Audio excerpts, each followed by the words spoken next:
WQAM Miami, an Odyssey sports station. The home of Joe Rose with Hollywood, Tobin and Leroy, and Hot Crowder and Solana. South Florida sports lives here. Powered by Anajar and Levine Accident Attorneys. Call 1-800-747-FREE. That's 1-800-747-3733. It's time for Sports Day. Beautiful day. Sky falls, you feel like it's a beautiful day. Turn it up. It's Sports Day with Dan Day. John Johnson winning the dunk contest last night better not be the highlight of the Heat season. Matthew Tkachuk, Sam Bennett, Sam Reinhart, Brad Marchand, Gustav Forsling, Anton Lundell, Eetu Luostarinen, and Niko Mikkola winning a medal at these Olympics better not be the highlight of the Florida Panthers season. But right now, it is. Where you at? I am Dan Day along with my cousin Vladimir Lewisson. Vlad, we cannot have another season where someone winning during All-Star weekend or Olympic break weekend defines our season. We cannot have that. Wait a minute. In 23? Who won? Was it Barkov that won the All-Star MVP, the NHL All-Star MVP, and then the Panthers went to the Stanley Cup final? That's good. So that's a good thing when somebody's won an All-Star award. There's been years that Tyler Herro winning a... I mean, that's but the Heat never had a chance. But I'm saying this cannot be our highlight weekend for both of those teams. We need signature wins. We need runs. We need playoffs. We need things to happen. That's your highlight, boss. And let's be real. I don't even really think he deserved to win that dunk contest, to be quite honest. I didn't think his dunks were that great. But congratulations to him. Nice little pickup for Keshad Johnson. Yeah. What's his nickname? Man, I don't know. You see, I mean, you got to have a nickname. I mean, you also got to be in the league long enough to have a nickname, Vlad. No, I mean, if you have a skill that not many people have, you know, Derrick Jones was called airplane mode, you know, and he won the dunk contest. He also stayed in the league for more than a cup of coffee. Well, I mean, yeah, he's been moved around. Yes, he has. Every once in a while, you see a highlight where he's either in the background or... You know, most dunk contest winners are guys that are going to get moved around the league, right? Matt McClung can't even get into the league. Oh, can't even get in the league. Like, most dunk contest winners are... That's what they're really good at, except for the superstars who did do it. But they had to. They needed that extra money. Nobody does it now. But congratulations to Mr. Johnson and Norman Powell. Got to be quicker. You can't let the clock run out while you're shooting the racks. You can't do that. Got to be quick. And of course, like I said, we got our Florida Panthers. They are currently going at it in the playoffs over there in Milan. We got Matthew Tkachuk representing the USA, Sam Bennett, Sam Reinhart, Brad Marchand. They're with Canada, Gustav Forsling, Sweden, Anton Lundell, Eetu Luostarinen, and Niko Mikkola. They are with Finland. Most likely, some of those guys going to be bringing home some medals from Milan. Hopefully, Matthew Tkachuk brings home the gold and puts it in the face of Sam Bennett, Sam Reinhart, and Brad Marchand. Sorry if you're from Canada. We're happy that you're down here listening to us. Nonetheless, we're USA all the way. Canada's actually playing right now, but Brad Marchand not playing. Is that good news or bad news? Well, it's good news because there's no injury. They're just resting him, getting him ready for the medal run. He's old. He played a lot of games. Let's be honest. And as a Florida Panthers fan, I hope he doesn't play at all in these Olympics. Rest him. Also, as a USA fan, I hope they don't play him in these Olympics. Rest him.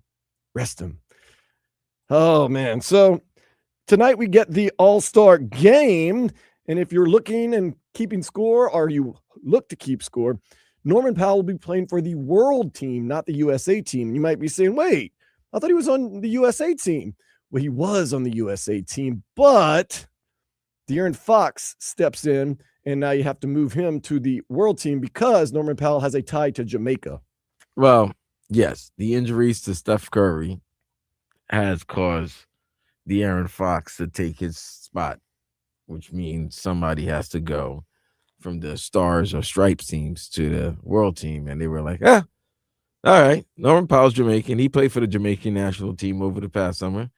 All right, he's it. Never mind the irony that he was born right down the road in San Diego and played college basketball in Los Angeles, and the game is in LA tonight. Yeah, I'm just saying.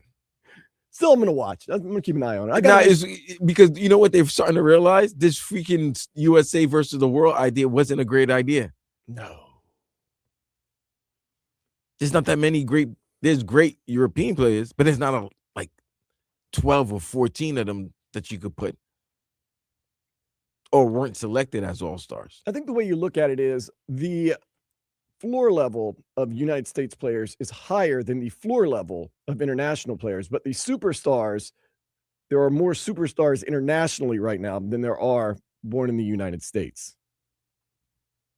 But the overall level, if you're just giving an overall grade, it's USA, baby. And I know the Olympics are going on, but I'm just speaking my mind right there. Just look at the lineups on every roster. I'm going with the old guys.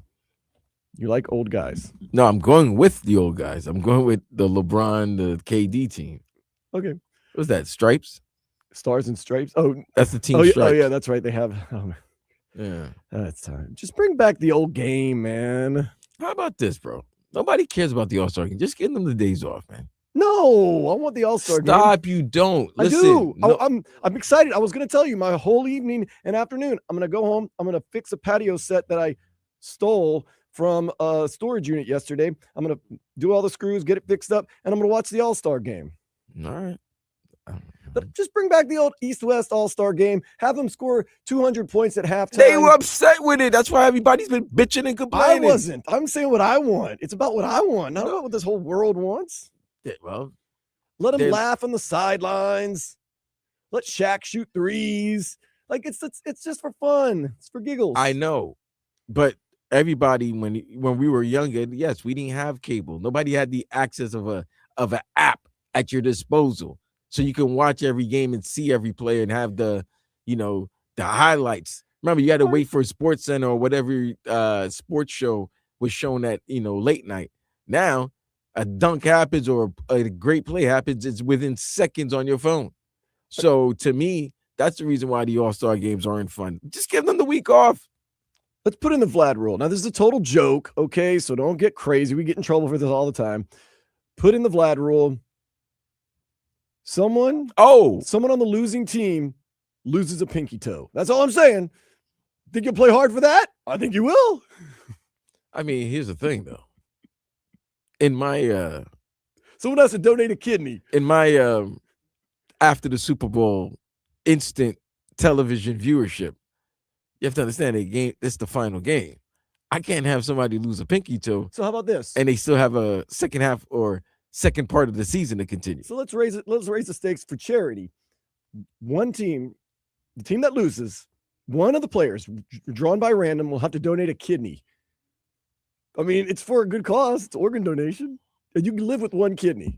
I'm just joking. It's a total joke. I'm just saying. Listen, I think if we work on it, we can find something to make it exciting. Right. Or you have to get a tattoo or something. Let's make it silly, If you know what, like fantasy, like fantasy football. Like fantasy football, losing teams got to get like the tattoo of one of the players on the team. Yeah. Like, how about this? You'll play serious because you don't want no man on. If you don't want somebody that on your body parts, you don't want that. Losing team, they put everyone's name on a big wheel. They spin the wheel. If you're on the losing team and your name is drawn on the wheel of fortune, you have to get Adam Silver's face tattooed on some part of your body. Losing team has to get Adam Silver's face. Just one guy. I'm not gonna make the whole team. I don't want the whole team. Oh, that even makes it better. Now they gotta like the losing teams gotta like you put their names. Yeah, and random like on a wheel, just and random on the wheel, and then whoever gets the one that says Adam has to get the one that he's the one that gets the tattoo. I would play hard. I'm down. You know what? I'd watch. Well, why do we have to do this, man?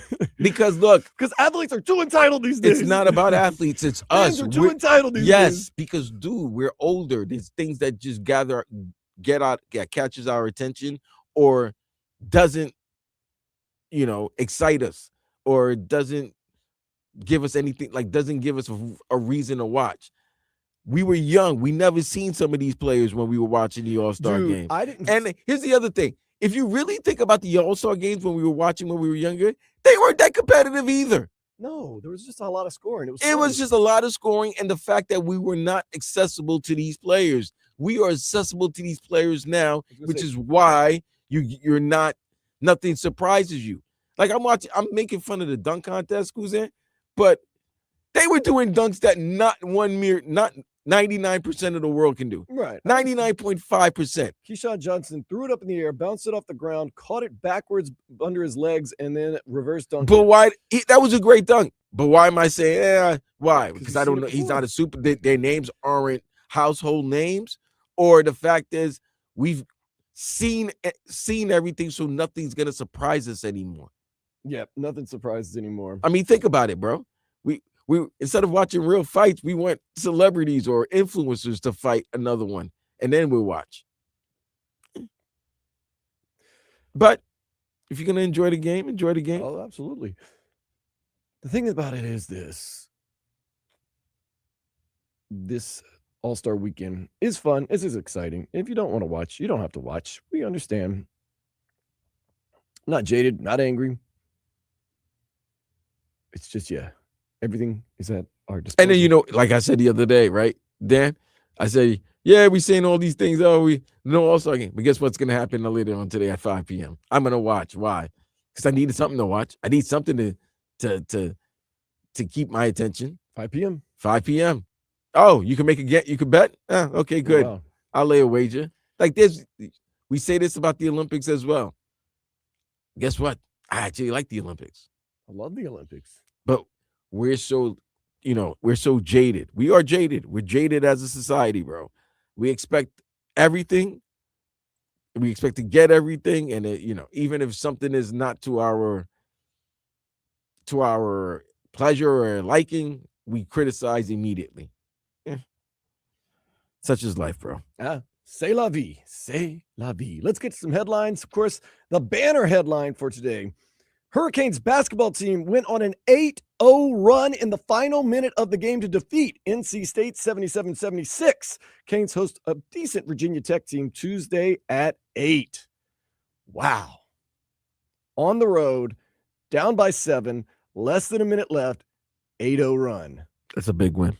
That is a huge win for the Miami Hurricanes. Once again, I say that's one of those solidifying wins. Now, someone went on the text line yesterday, 305-567-0560, and said, Dan, I say the Canes are looking to validate the North Carolina win with a road win against NC State today. I'll call it validation.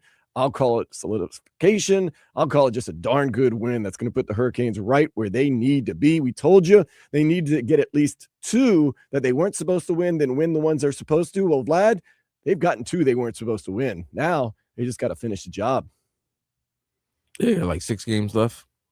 I would say we went through it yesterday. I would say 5 or 6 games left. Let's see. So, well, you got 2 wins that you needed. You needed the 2 wins. You needed to win. There was 4 games you needed wins from. You needed a win against either Carolina team. Then you have the Virginia game. Then there's the end of the year against Louisville, and then there's a tough road game against SMU. Yep. So you got 6 games left. Virginia Tech, they're middle of the pack in the ACC.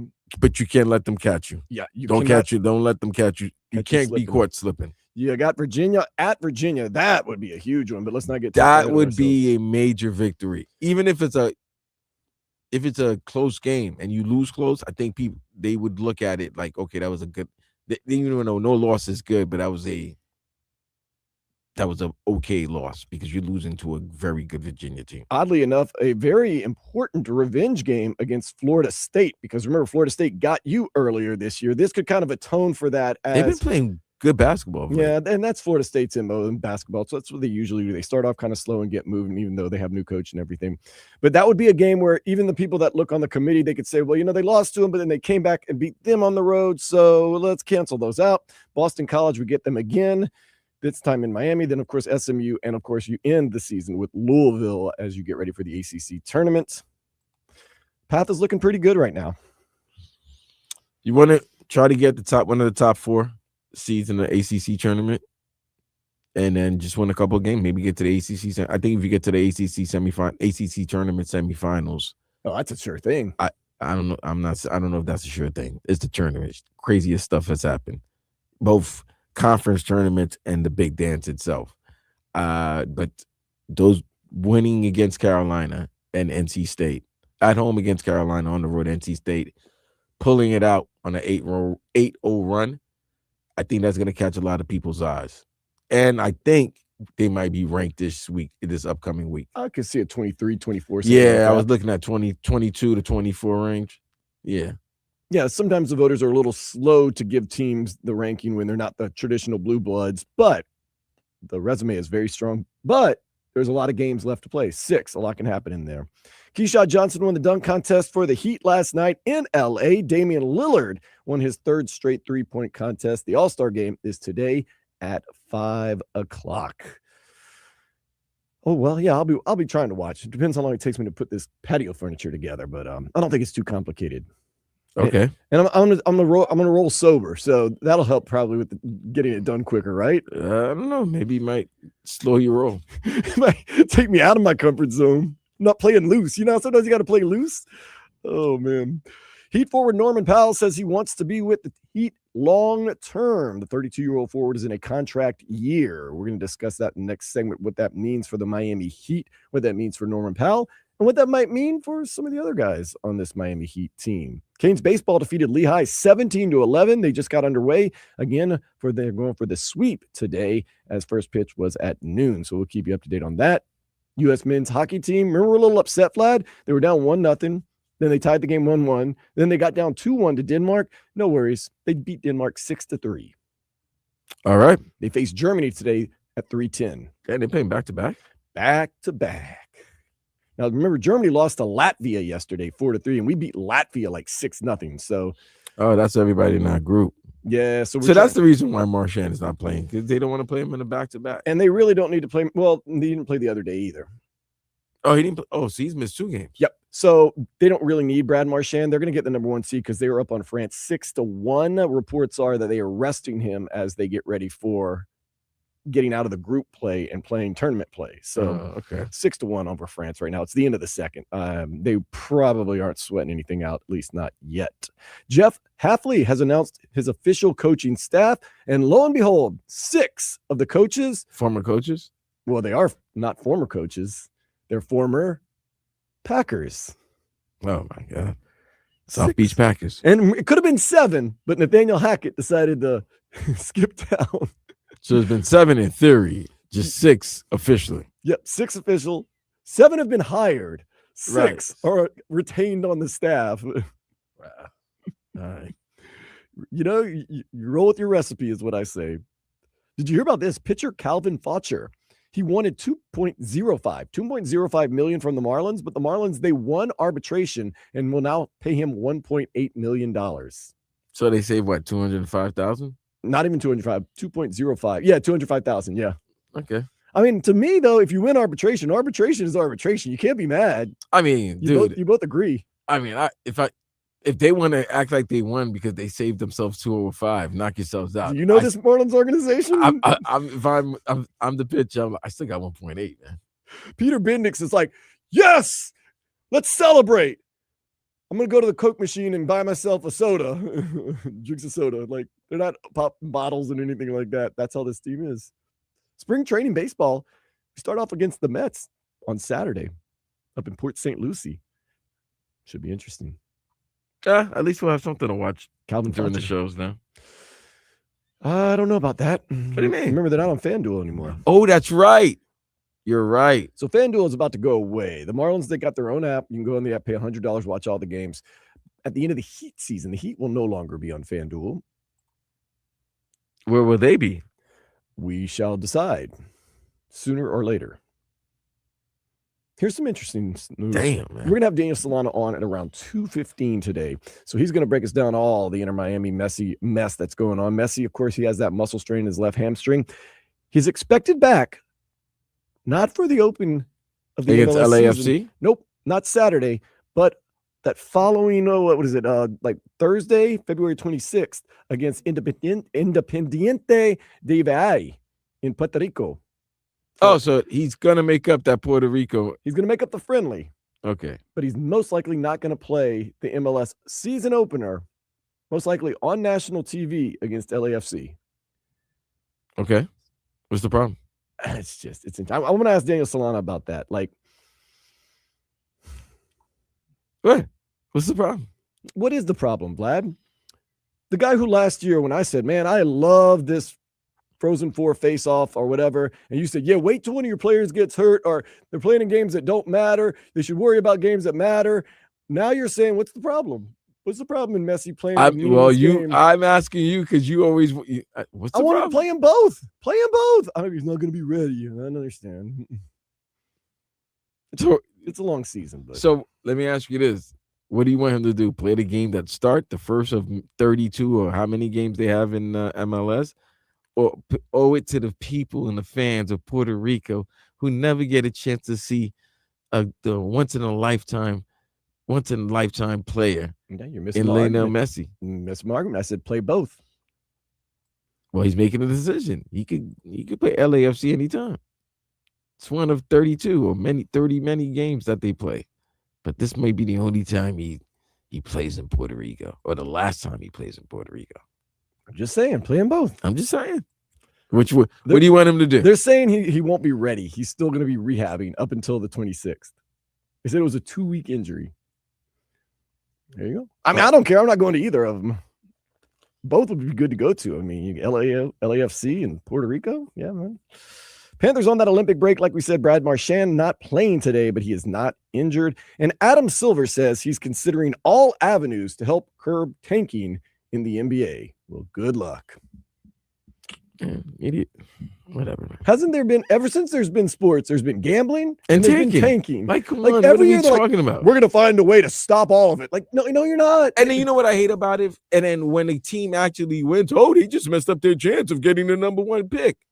Then what do you want them to do? Remember the league looked into the Utah Jazz intentionally tanking the other night against Miami, and Utah won the game. That's the other thing. Oh my God. If the team won that you think is tanking, then what do you do? What if they did play their real starters? It would have been a blowout and everybody would have left. At least they gave you a closer game. People just want to bitch and complain, man. We're going to consider all avenues. Okay. Good luck. Good luck. Although Chauncey Billups was caught on tape telling the mob that the Trailblazers had decided to tank a certain game, and he took all the starters out like 4 minutes into the game. It's like, it didn't look good. They lost? Oh, they lost by like 40. Yeah, okay. That was last year. See, obviously last year. That's the thing. If you do this and your team gets smacked, fine.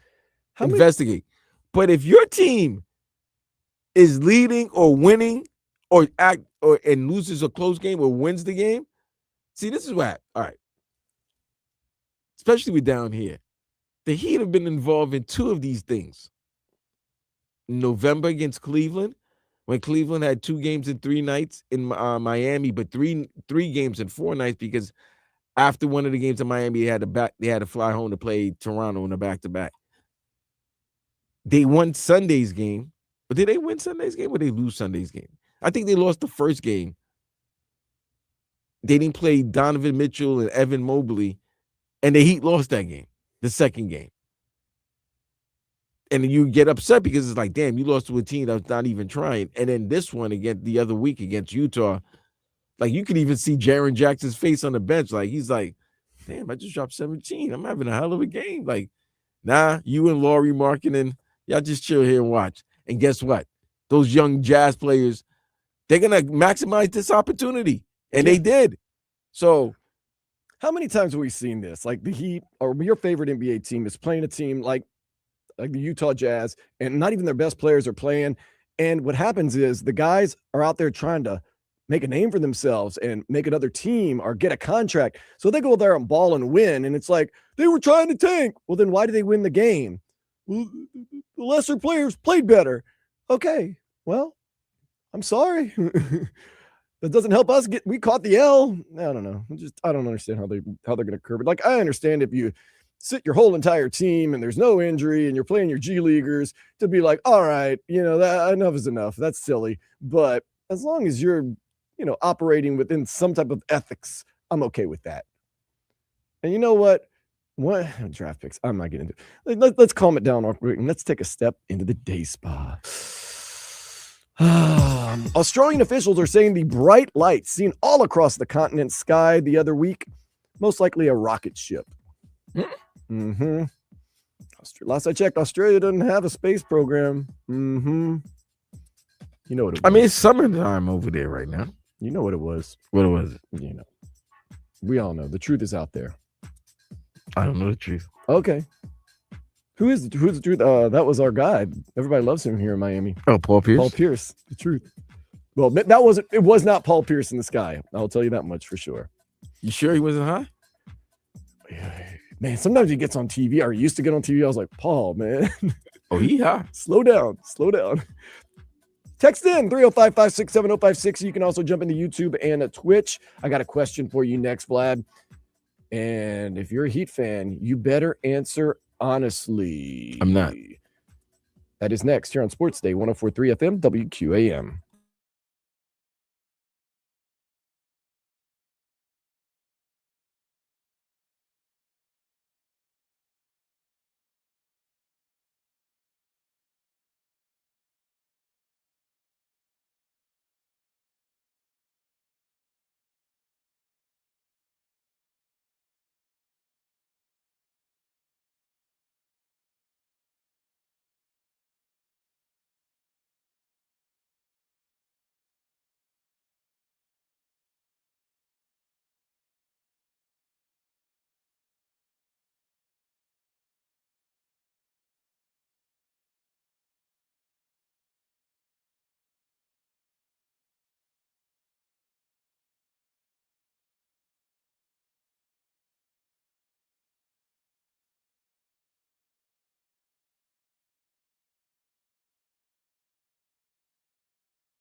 All-Star game happening tonight, 5 o'clock in Los Angeles.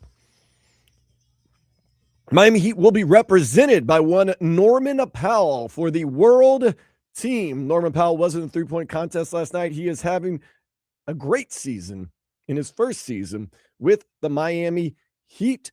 He has doubled down, and he's said that he is committed to the Heat for the long term. He has publicly said that.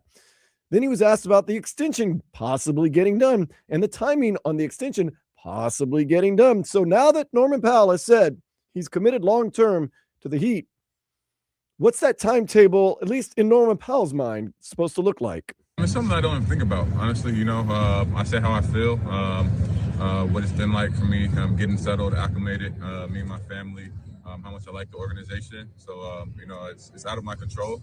It's a business. I leave that to my agents and them talking to the front office, and hopefully it aligns. I love Miami. I love the organization. So hopefully they like what I've been doing and the player and person I am and get something done. Has Miami been different from the other teams you've been part of and other organizations you've been part of? That's their approach. It kind of takes me back to my years with the Raptors and being super dedicated, committed, having super high expectations, and putting that work in, down the line, whether you're the first guy that they're going through every night or the 15th guy on the bench, there's a high expectation for yourself of wanting to win, and winning at a high level and compete at a high level. So I have a similar feel of that, the organization and the buy-in from top to bottom of pulling the best out of everybody, to achieve that goal. He's looking at a 4-year, $128 million extension at 32 years old. He is averaging over 20 points a game.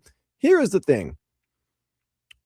It's not about the extension. It's not about the money. It's not even, to me, really about the age, because I still think Norman Powell, with the way he plays, his game is suited to be good for at least another 3 or 4 years.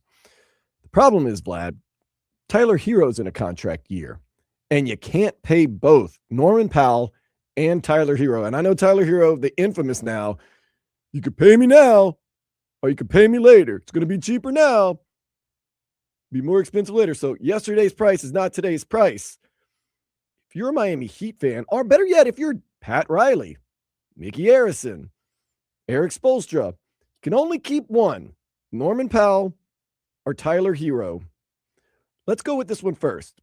What would be the prudent move to do? What would be the intelligent move to do? What would be the move that would make the Heat better over the next 4 years? Would it be Norman Powell, 4 years, 128, or Tyler Herro for 4 or 5, however much it might be? It's going to be a big number.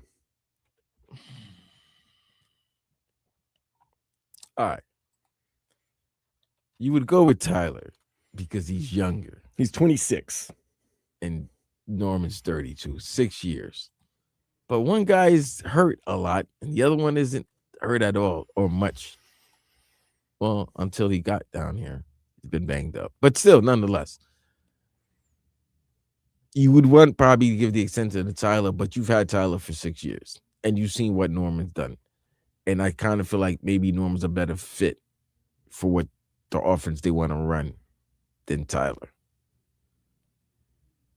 I can't believe it. Hold up. Remember now, Tyler Herro's a homegrown product, as you say. And I drafted him. He's our guy. Right, so I might have seen I've seen his limit. I've seen his ceiling. His ceiling was last year.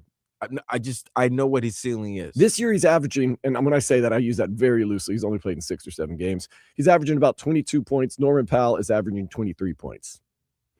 I know his ceiling. But you also know Norman Powell's ceiling, which is this year. And it's been steadily pretty much like this for a couple of years. Because the team is they're in a position. All right, here's the thing. Tyler likes to think he's a 1, but he's not a 1. I don't think Tyler dilutes himself. Norm knows he's not a 1, but Norm knows he could be a contributing factor to a contending team. So wait a second. Who's the number 1 on this Heat team then, as far as scoring?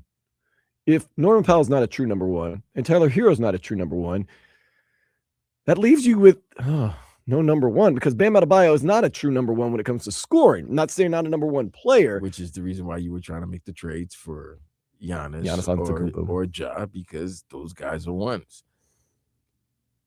Put it this way. If Spo got to go for a play at the end of the game, who do you think it's either going to be Tyler or Norm. Or Bam. Bam's had a lot of big-time clutch shots. Oh man. So but the fact that you have to think about it is not a good thing. Prudent. So what do you think sets this team up better for the next 4 years? Because let's just say they're both offered a 4. When I say both offered, you can only give a 4-year extension. Here's the problem, B. We just talked about it, Cousin. They don't have. It's not like there's a superstar there. Like, think about it. If you had a Giannis, I would say Giannis and Norm. Right? If you have not Giannis, Norm, and Bam, that's a 3. That I'm like, all right, you got something there. Because even with Giannis, as great as Giannis is, in that championship year that they won, that the Bucks won, it wasn't like he was the guy down the stretch that was getting the ball and that was the decision maker. It was Chris Middleton. That was the guy that they gave the ball to. So Giannis is still going to need somebody down the stretch with like 5 minutes to go, 4 minutes to go, where, all right, I need you to create a shot and get a shot or create a shot for somebody else. That's not gonna be Giannis. That's probably gonna be the Tyler Herros or Norm if he was part of this team and they weren't traded. Now, if you go back to that, you spin the block again, to whatever superstar, whatever big whale you're gonna get, you got to figure out who's good next to that whale. And to me, right now, I feel Norm Powell is a better fit to whatever big whale the Miami Heat are trying to get. And the thing is, this team is scoring more this year, and that has been a Norman Powell thing. I know that's the up-tempo offense and all that, but Norman Powell has fit in perfectly. All right, so the prudent thing to me would be, okay, if you just want to go with logic, if you just want to go with logic is, you go with the younger guy. You go with Tyler Herro. He's a homegrown product. You drafted him. He's done everything you've asked him to do. Pat Riley said last year, stay in shape, shut your mouth, play hard. He did. He made the All-Star game. He has not been healthy this year, but you have to believe you can get him healthy. You can get him playing. He's younger. He's your guy. What does my heart say?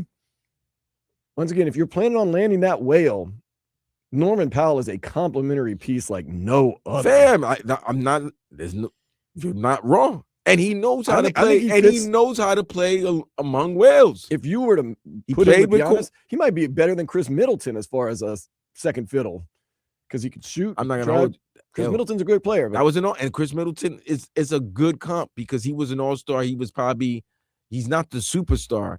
But when you see that team, you know there's some deficiencies that Giannis has. As great as he is, he's not a good jump shooter, and he's very bad. He's bad from the free throw line. So down the stretch in a close game, you need to put the ball in the hands of somebody that can get you a shot or get somebody else a shot. Or if he gets fouled, he can go to the line and get you some free points. Or even just stretch the court so Giannis doesn't have a clogged up lane. Points. That's what Middleton did. Yeah. If you saw that series against Phoenix, he was the one down the stretch in that finals that was getting the buckets. And a guy like Norm would be that. But now that you bring this question up, it's like, yeah, you got 2 complementary pieces.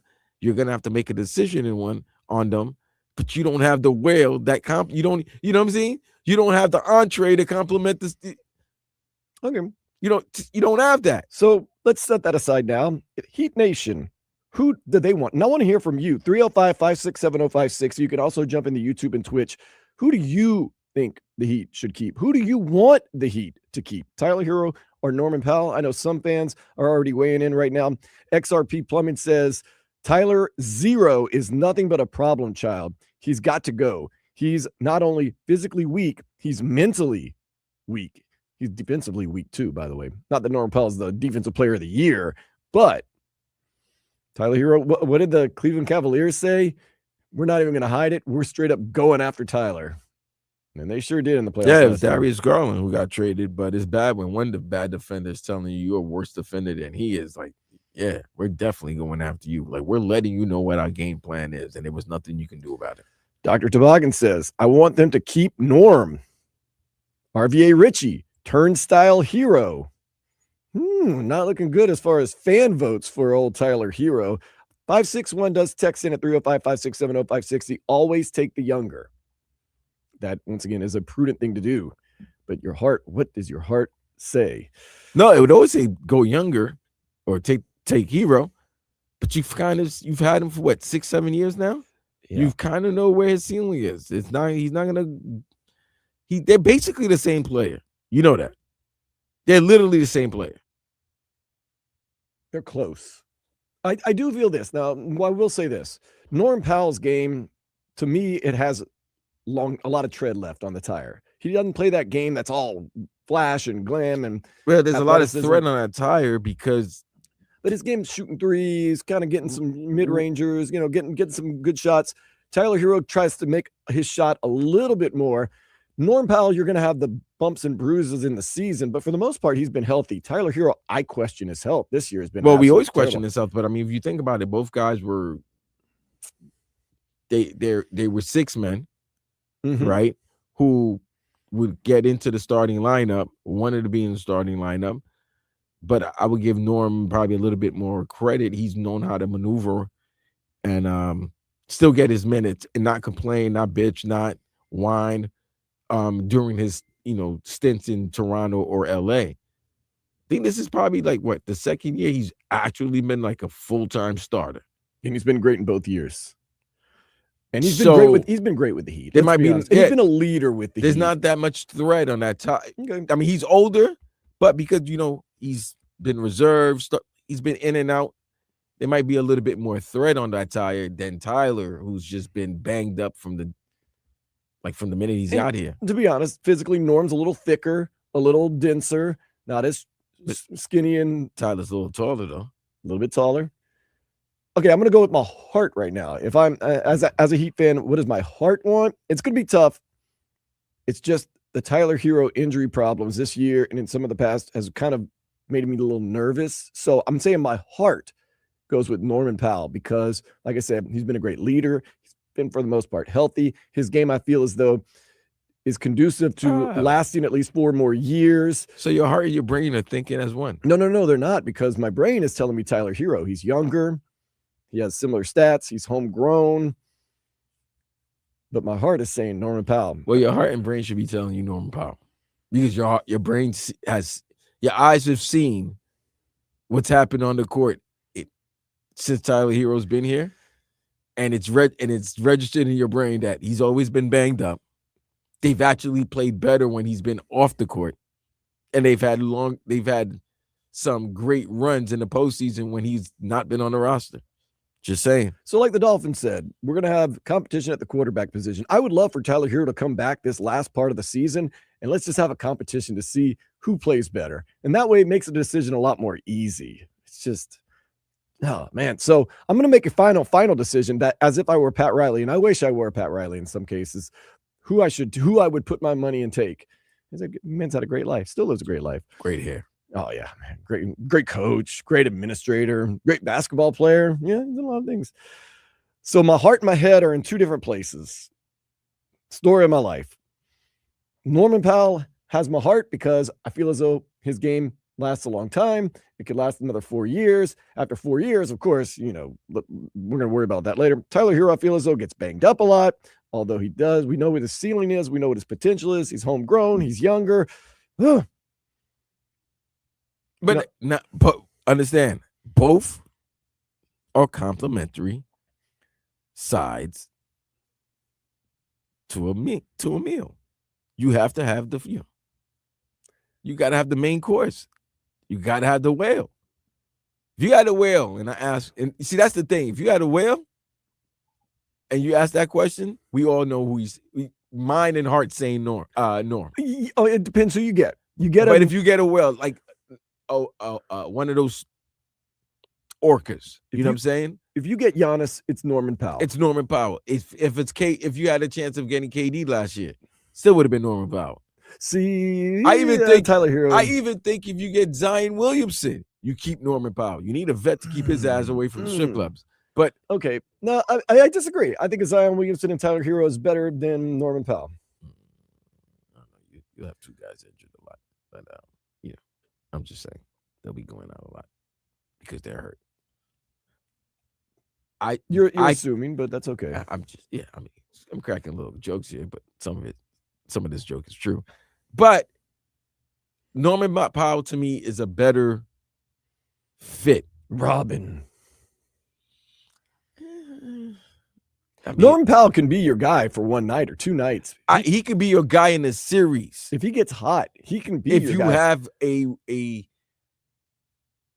I hate saying Giannis because we know him as being the only the superstar that is on the move, and his game and the way he spreads the court because of the fact that he can go downhill and attract so much attention. A guy like Norm is going to have a lot of great shots. I mean, including Tyler too. Don't get it twisted. Tyler would probably get the same. But if you're talking about making a run, being a serious threat, I think Norman Powell is your better complimentary paid player.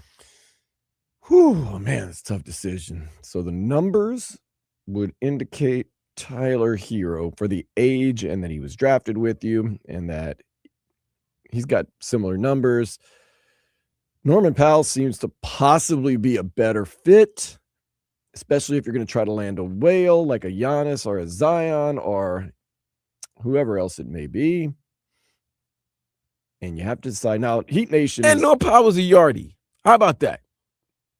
He's got connections to Jamaica. He's a yardie. He's got his dad was like Jamaican or something like that. He's here. He's born in San Diego. It don't matter. He's a yardie. XRP Plumbing says, how about this, Mr. Day? Have it to do all over again. Heat fans, who would you have rather in Miami? Kept Duncan or Tyler Zero? I'm still keeping Tyler over. Yes. Tyler 100% over Duncan Robinson. You seen what Duncan's doing in Detroit? He's walking away from fights. That's what he's mostly known for. We saw what Duncan's capable of, and it's sometimes unimpressive. Damn, RVA Richie, that's messed up. Man. Oh man, watch it. So okay, overall, if I'm Pat Riley, you know what I'm doing? I'm doing something a little brash, a little bold, and it might save you a little bit of money in the long run. I'm gonna tell Mr. Yesterday's price is not today's price. Yeah, you're right. It is not today's price. You can go ahead and find yourself, or we'll trade you out at the end of the year, and we'll try to get a little something. I'd keep Norman Powell just because of all the things you said. He's a leader. He's in the locker room. I feel as though his game is still conducive to be good for another 4 years. I feel as though if we do land a whale, he'd be more of a complimentary piece, and I just worry about Tyler Herro's health. So that is my final choice. And with Tyler, it's probably, man, like I said, we said he's 6 years younger, so it's probably going to be a longer contract. Like you probably could like I said, you're going to save a little bit of money, right, too. You could get Norm probably on a 3-year deal, 3-year deal. Well, no, he's up for 4 years, $128 million. I'm just saying. There's probably be a player. He did kind of show his hand a little bit, saying that he's in it long term for the Heat. That makes Pat Riley's ears perk up. Dude, it's cool 33, 34. It's when 35 and 36 hits that you're like, ugh. But I feel as though he could still be a sharp shooter at 35 and 36. But I mean, nothing. Are you willing to give a guy a 5-year? No. And once he's 28, 29, you're like, damn, I got another 2 years of this big contract still left. Because Tyler has made it very clear he wants to get paid and have as many years on his next contract as possible. And I can't be paying a guy to be doing what he's doing this year. I'm sorry. Oh, what, sitting down? Sitting down. I mean, Tyler Herro this year, I mean, I'm looking at his stats real quick. It's just, he's played in, oh my goodness, how many games has he even played in? 6 or 8? He's played in 11 games this year. He's averaging 22 points, 5 rebounds, 3 assists, a steal. His defense has gotten up. So he's played in 11 games this year. Now, the record's not exactly stellar. Once again, this year they're about 500. Their record's about 500 with Tyler Herro in the lineup. Now, I feel as though if he played more games, that record would get a little bit more W's than losses because you have more firepower. And then when he does come back, what's his reaction? Is he gonna be gunning? Because he wants to get that extension. So if he's gonna have to put up the number showcase, his skills that that he wants that contract, he should earn the money that he wants. Is he gonna get that? Is he gonna come back trying to put numbers for himself? Wow. Another thing, last year, Tyler Herro played in 77 games. He averaged basically the numbers that Norman Powell's averaging this year. Which is why I said they're the same player. God. You just got to make a choice. Do you want the younger version or you want the older version? They're the same player. It's so hard. So you got to keep one. You probably get Norman Powell for a little cheaper. Get a little more health. There's no reason to keep both. No, you can't keep both. I mean, you can, but you shouldn't. You can't lock up a bunch of money and those two guys that, like you said, are the same player. Pat Riley, that's a tough decision. In the end, I think he's going to stick with Tyler Herro, but I wouldn't be upset if they keep Norman Powell. Glad they make those decisions and not me. Heat Nation seems to want Norman Powell more than Tyler Herro, but they're done with it. Listen, Heat Nation's done with Bam and Tyler. No, it's crazy. Oh my God! If you read the banter that goes on in these chats, it's sick of. They've been sick of Tyler and sick of Bam. Even when Bam is going on a great stretch, Bam is. Here's some more drastic thinking from the text line 305-567-0560. 954 says trade both of them for picks. We're a play-in team with both. And 561 says, sounds more like you're looking for a woman to marry. Trying to decide here, man. There's a commitment going on here. All right, so my main thing now is with Tyler and his health. If Tyler can, which he can't, can promise me he'll be healthy for 4 or 5 years, that makes it more easy to choose Tyler. But if Tyler Herro can't promise that, and it seems like he hasn't been able to promise that in the past, Norman Powell seems like he might be a little bit the same numbers, a more complimentary piece if we get another player in here. Tough decision. Feel for you guys. Oh, man. But right now, Norman Powell. And I'm a prisoner of the present, so I'll just say Norman Powell right now. But as the season goes up, I would love to have competition at the end of this season between Powell and Herro both playing the last competition. What is this? This ain't the Dolphins starting quarterback situation. What do you mean? I'm locked in. I'm locked into this competition. What are you talking about? Play together. See who plays. One guy got to play the 2. One guy's got to play the 3. They're small. They're going to pick on them defensively. And if they're not hitting their shots, it's bad. See how it works. I give Norman Powell credit. He's not a great defensive player, but right. He's not a cone. No. Tyler Herro? Whew. He's a cone. Woo. Man. So we got that settled, if we settled anything at all. Up next, got some more headlines for you here on 104.3 FM WQAM.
As we get ready for the NBA All-Star game at 5 o'clock. Also, U.S. men's hockey team taking on Germany today at 3:10, looking to advance out of the group stage and get ready for hopefully a huge gold medal battle eventually with Team Canada. Team Canada whooped up on France earlier today. No Brad Marchand. And then we just jump into everything else that is happening. But before we get into all that, yesterday, Vlad, you were at Old School Hip Hop at the Backyard in Fort Lauderdale. I need an update. How old school was it? It was great.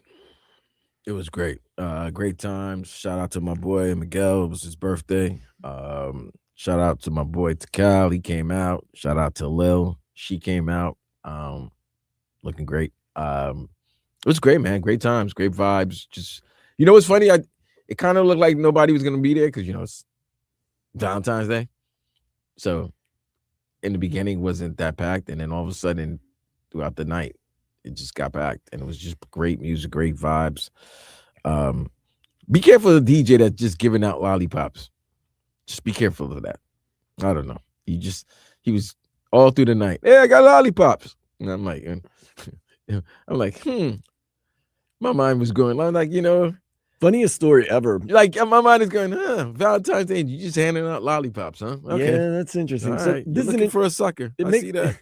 It makes me think of an interesting story, and this does relate to sports and lollipops. So I was tailgating with, and you know some of these people from 26 Degree Brewing, Dolphin Dave and his sister Carol. You've met Carol before. They tailgate for every Dolphins game. They have season tickets. So we're tailgating one time, and this beautiful, beautiful lady was walking by, and she kind of stumbled, and out of her purse fell like 50 lollipops at a Dolphins tailgate. And we're helping her pick them up because obviously, Nah, B, I'm already, my mind's already rolling. Like I'm thinking, why do you need 50 lollipops at what time in the afternoon? Oh, this is before a 1 o'clock game, man. So yeah. This So you're coming. This is before noon too. This is like 11:30, 11. Yeah, guess what? You've been partying all morning. Okay, and look, I'm just gonna give you a description of what this beautiful young lady looked like. She was very petite, short, cute, Asian girl. And she spilled 50 lollipops out of her purse. And we're helping them up. Dolphin Dave and I are like, here they go, get it. And then they were like, I wonder why she had all those lollipops. I'm like, because she was rolling. I don't think I need to wonder why. No, I think maybe you may be careful eating any of those lollipops would be another thing too. That some people come to the tailgate with beer, some people come with food. You think she might have been coming to the tailgate with lollipops, something sweet to get you ready for the game. I don't know, maybe. You don't have 50 lollipops on you at a Dolphins tailgate. Oh yeah. Unless you rolling, you should have kept one. Or it's such a it's gentleman. an edible such lollipop. A gentleman, man. She's a good guy. She was a bad one though, man. She was a bad one. All right. That kind of threw me off. But yeah, so interesting. Yeah, I don't know how likely I would be to eat a random person giving me a lollipop. I'm not a lollipop guy to begin with, much less a rando lollipop. Just user beware is what I would say. So that was weird. Was there any old school hip hop song in particular you were like, dang, kind of hit a little harder? Like I played Public Announcement. You know what? I played Public Service Announcement by Jay-Z the other night, and people were nuts. So like there was that one song that always kind of stands out. Nah, they played a whole joint that I haven't heard in a minute. Trying to figure out. Man, I forgot the song. They played Old Fab that I hadn't heard in a minute. And then when you start hearing those songs that you and your boys start talking like, yo, they forgot how great Fab was when he first came out. So it was a lot of that. They played Kane, they played Biz Markie, they played a great West Coast mix that I loved. Nate Dogg. As you get older now and you start listening to a lot of these lyrics, it's just more funny. It's like, damn, this is what I was saying back when I was younger. Jeez. I'm gonna ask you, did they pull this card? Did they play any Drag On? No, it wasn't Breathe. It wasn't Breathe. No Drag On? Because Drag On was pretty good and he was underrated. Nah. They did play Drag On. They played Drag On? They did play Drag On. Whoa. They did play Drag On. That's old school. That's 2000. Because we were playing some early Rough Riders, and they were playing some early Rough Riders. Yeah, it was good times, man. It was good times. And then he played some reggae, which was always good. That always kind of mellows it out because you can't just be all bangers, man. You gotta, ebb and flow. No, I need ebb to and see flow, that. You ebb got to and flow. understand, old school is great because, like, all these women that are out there, they're grown women. So they want to hear the joints. They here to have a good time. They're there with their homegirls. Some of them were celebrating Valentine's Day still. It's okay. Yeah, man. It was good vibes, bro. Good vibes. Sometimes I see these ladies at Valentine's Day or like, just girls' day of Valentine's Day. And I'm like, how in the world are you single? Like, it blows my mind sometimes. And then you spend some time with him, and then he's like, Well, once again, I'm not spending time with I can him. understand. Then you're like, I can understand that. A couple of people we know were talking like, how are they single? Like, it's a weird world, man. It's a weird, weird world. Let's get to some headlines real quick. Oh, I do want to congratulate Malachi Toney. I was going to get to this in our hashtag What's Trending, but we got carried away about Norman Powell and Tyler Herro and who we should keep and pay. But Malachi Toney has been announced EA Sports. He will be on the cover of College Football 2027. Is he going to get paid for it? I would expect his image and likeness is on there, so he should get paid for it. Yes. That's crazy. Congratulations to him, man. That's big. There's a lot of great players, in college football. They could have put Arch in there. What's the kid name? Jeremiah Smith From from Ohio State. South He could have Florida gotten a little money before, because this year will be his final year. That's right. This upcoming 2026 season. But the fact that they gave it to Malachi, he's gonna be, dude.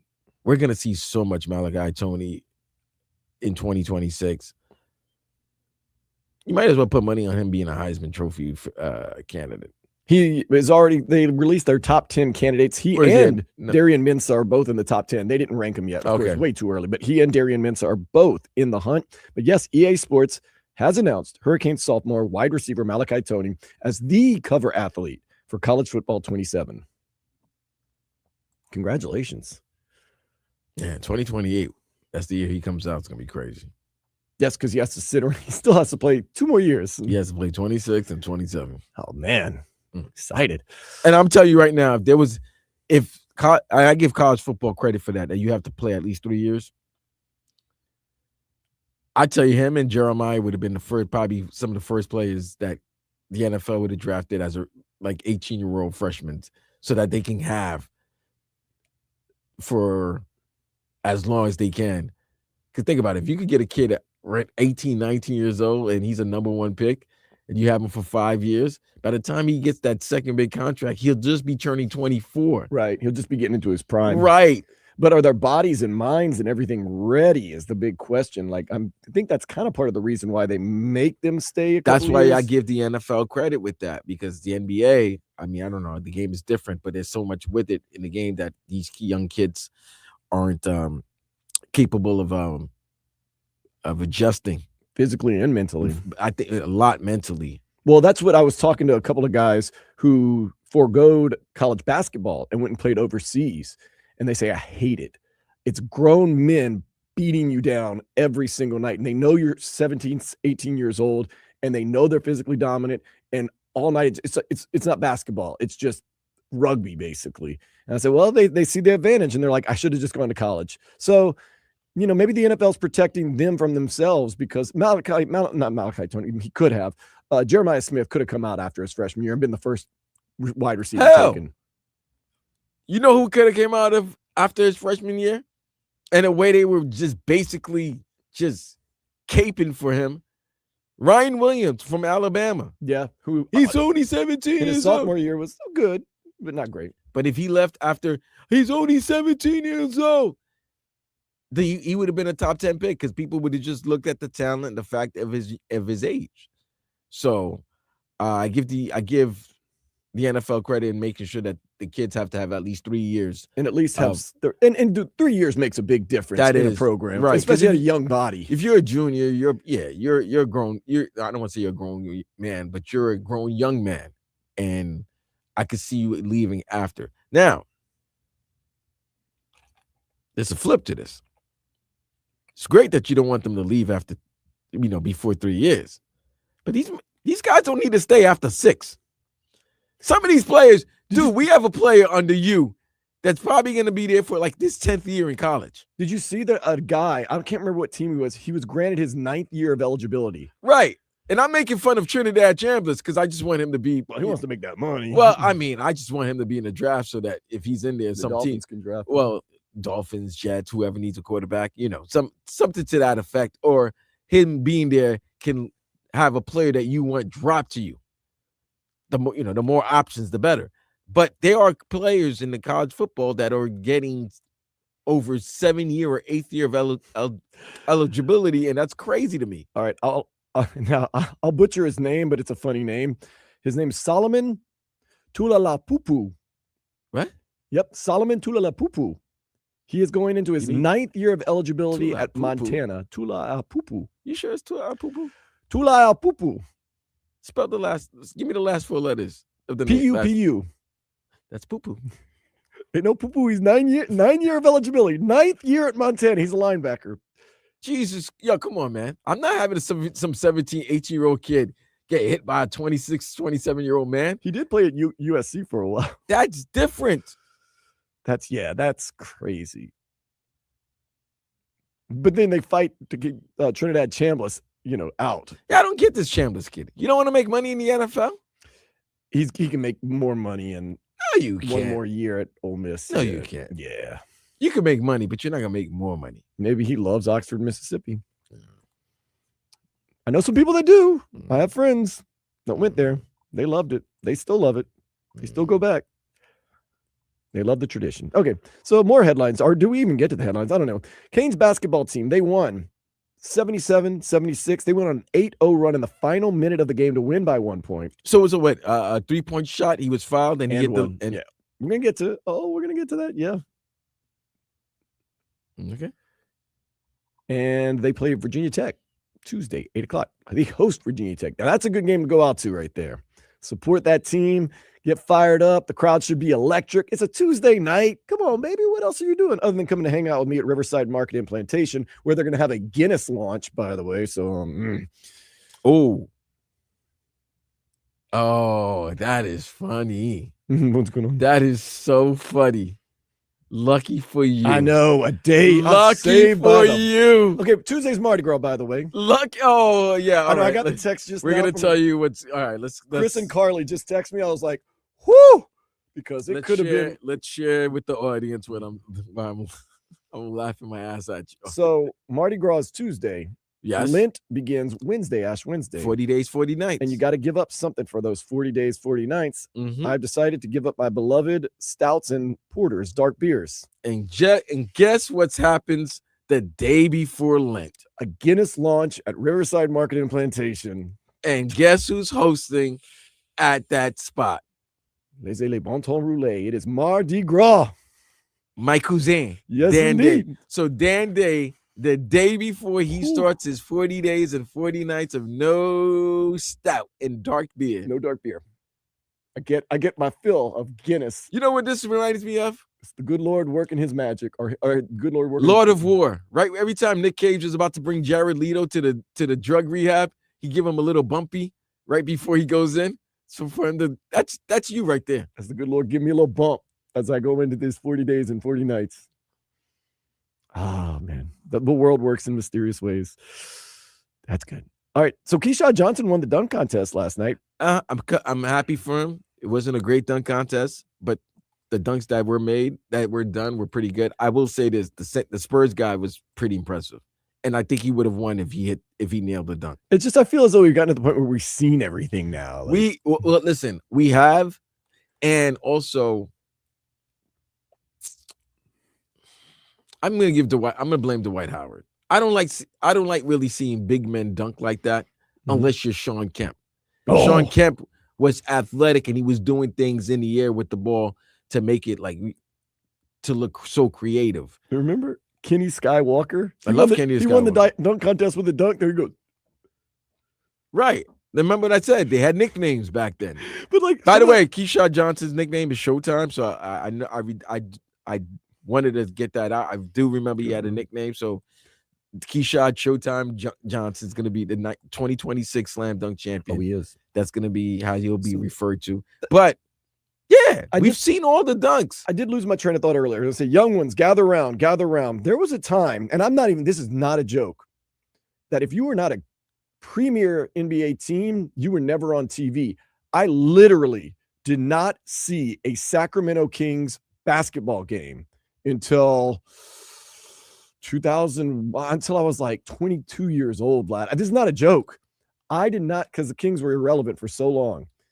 I did not watch a Sacramento Kings basketball game until I was like 21, 22 years old. What, since Steve Webb and them? Since they got into the playoffs and started being on national TV, yes. And then now, so you're furthering my point. Yeah. So back then we didn't see all this stuff. If you had cable, you had basic cable days. Now you have chances, and cable wasn't in most households. Even, dude, people used to go, if there was one person who had a family member or a friend who had cable, that's the spot you're going to watch the big pay-per-views and the wrestling, wrestling pay-per-views, or any big event that was going on. This All-Star Saturday night was always on Turner. Turner wasn't on your regular television stations. You had to have cable. Now everything's within our access, bro. If something happens in less than 2 minutes, some Yahoo, ESPN, Bleacher Report's gonna have the clip of that highlight, and Wemby posterizes Jokic, and then boom, you see it, and that's it. Before, you would have had to wait about that play, wait for it to be shown on your local news or on ESPN or when CNN SI was around, and then you would get to see it, or just hear about it. Inside stuff. Oh yeah. Ahmad Rashad and Willow Bay. You would have to wait for them. Sanders. And hey, shout out to Summer Sanders. She got an Olympic medal and she made something out of it. She got an NBA inside stuff. and they're in the Hall of Fame now. Oh, nice. They are in the NBA. They are in the Pro Basketball Hall of Fame. So shout out to them. But those were the ways we were able to see highlights and see the names of stars in the other coast. So, yeah, we really didn't see much back then. So nowadays it feels that we're narcotized to the dunks because we see the highlights on, even you just go to x.com or you go to Facebook or it's within YouTube. Seconds. I literally, if I want to watch Keyshawn Johnson's dunks last night, I can literally go to YouTube, type in Keyshawn Johnson, and they'll just show the dunks back to back to back to back to back. I was outside yesterday, right? Mm-hmm. I was at the backyard in Fort Lauderdale. I didn't see the slam dunk contest. You know what I did this morning? I got up, rolled me a fatty, and then I watched the highlights of both the 3-point contest and the dunk contest. There you go. And what? Tell your 10-year-old self that, Vlad. Huh? Tell your 10-year-old self what you did today. Well, first of all, leave out the weed part, but I didn't say anything about. I just said I rolled me a fat one. You're the one who just said that. He's right though. But your 10-year-old self would say that's not. You can't do that. No, 10-year-old Vlad is waiting. Was waiting at 5:30 for the NBC. And might have been CBS at the time, waiting for Dick Stockton and Tommy Heinsohn to just come out and announce the players. I didn't see Magic all the time. But so when we got to see, I didn't know who the hell Clyde Drexler was. Oh, okay. Nobody knew who Gary Payton was. No, not until they. Not if you were in the West Coast. Not if you were unless you were in the West Coast, you knew who he was. I didn't know how potent that John Stockton, Karl Malone pick and roll was. No. Nobody knew that. No idea, man. And then, but now, come on. They're everywhere. It's within seconds. Heck, Vlad, if I get bored this evening and, there's no game, but let's say it's like a Wednesday afternoon or evening and I get bored, I can go find a Minnesota Timberwolves versus Utah Jazz game and be like, I'll just watch this. Back in the day, you couldn't find that for anything. Playboy. We can just remember this game. Yeah, I remember this game. Guess what? Go to YouTube, type it up.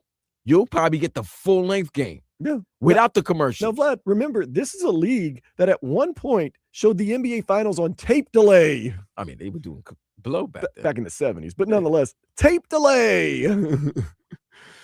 The finals, the Knicks. They weren't drawing ratings. When the Knicks were winning their 2 championships, tape delay. I don't know if it was tape delay. It was the early 60s and 70s. Might have just not been live television. Bill Bradley. But I Happy definitely birthday, Bill Bradley, by the way. Oh, shout out. No, it's actually, this is the anniversary of scoring 51 points for Princeton. But nonetheless, happy anniversary. Senator Bill. Senator. Could have been president. I voted for him, but he didn't win. Actually, I voted for him and he dropped out of the race. So that really was a wasted vote if there ever was one. What was that? The late, what was that, 90s? 99? 2000 election. Yeah, it was a primary too. Who was he rolling against? He was going against Billy? Probably no. Al No, Gore. Al Gore. Oh, it was Gore and It was Gore. and G-Dub. Okay. Who's G-Dub? Was it Baby Bush? Oh, okay. I thought you meant in the primary. No. He was going. That was a Democrat, right? He was going against. Yeah. He dropped out of the primary. Yeah. It was Gore versus. I voted absentee. So here's what happened. I was in Wisconsin. I voted absentee. I mailed it in, and then he dropped out the next day. So that's like so you wasted a postage stamp. I was like, listen, I wonder if Bill Bradley looks back on things like, got this one vote in Louisiana, and I wasn't even part of the primary. Nah, you got to reimburse me that postage stamp money. Give me that. Give me that 32 cents back. Bill Bradley's like, the mystery. How did I drop out of the Louisiana primary and still get a vote? Well, Bill, if you're listening right now, it was I. Not to get too political, by the way. No. Canes baseball team did defeat Lehigh 17-11 yesterday. That's a lot of runs. Yeah, they've scored a lot of runs in these first two games. They go for the sweep today. Okay. U.S. men's hockey team 3-10 today as they take on Alemania. Who? Germany. Okay. They beat Denmark 6-3 yesterday. Jeff Hafley has announced his official coaching staff, and lo and behold, 6 of his coaches are former Packers. Do they all got the same haircut? They all look the exact same. Are you serious? I'm not even joking. No, because the Tennessee Titans, they showed a picture of their Robert Saleh's coaching staff, and we talked about it. They're all bald. So it would be great to see if the Miami Dolphins. One of them's name's Wendell Davis, so maybe his hair might be a little different. I'm just saying. Oh, he's a brother. I mean, I'm guessing. I don't think it's Wendell Davis that used to play for LSU and the Chicago Bears as a receiver. But you sure? Could be.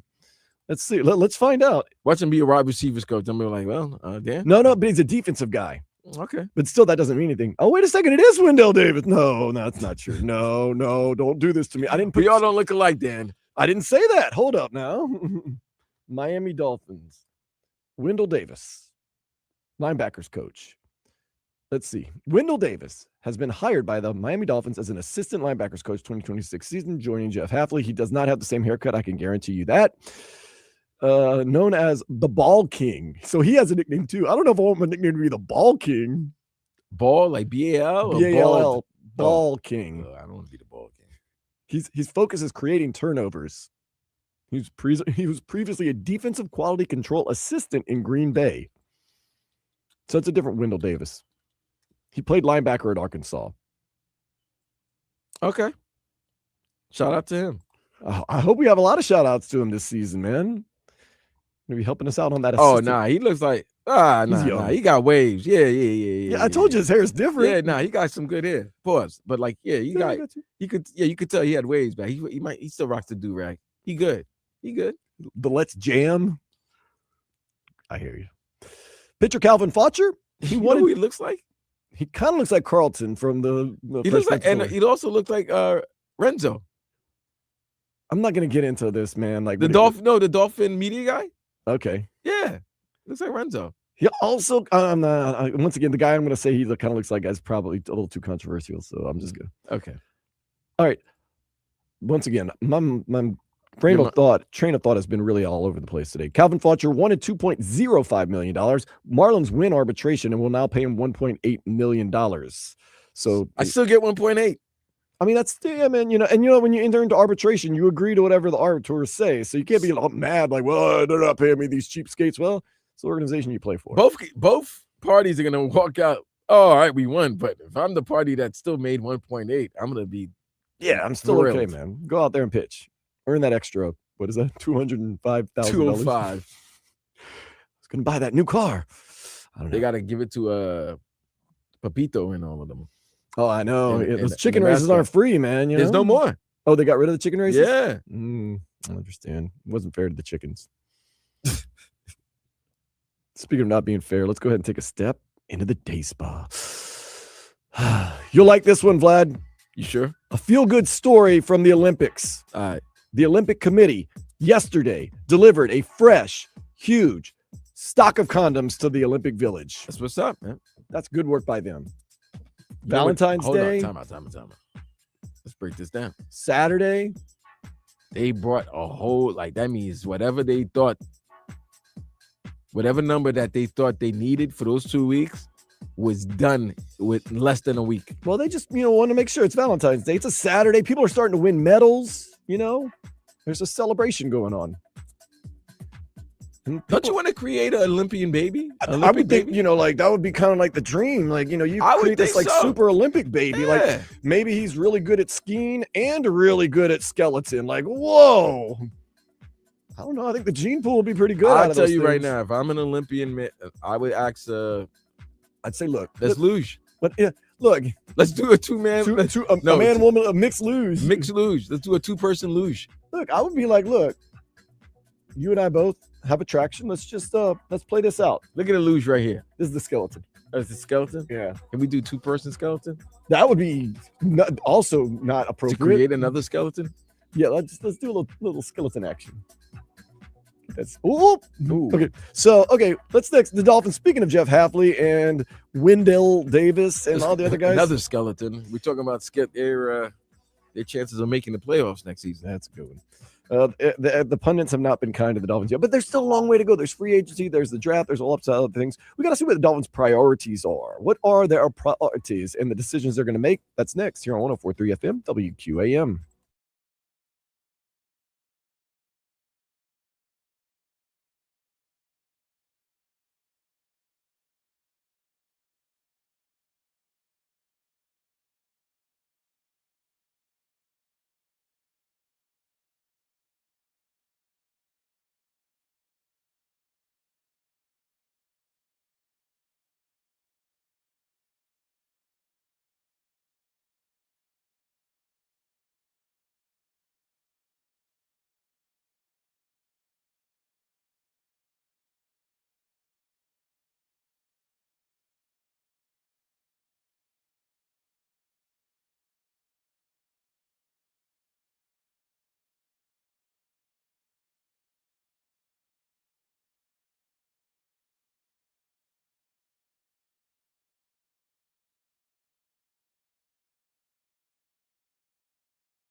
Leave me. Now that Jeff Hafley has filled out his coaching staff, the Miami Dolphins must now face the reality of decisions that must be made and priorities that must be taken. And I don't think I have to really dig too deep to find out what you think should be the first decision and the priority for these Miami Dolphins. What is the priority number one? What is the thing that this coaching staff should take care of first and foremost? It is quarterback. Thank you very much. And everybody realizes that ESPN.com has an article. How critical, number one priority for the Miami Dolphins, how critical is it for Miami to find a quarterback this offseason?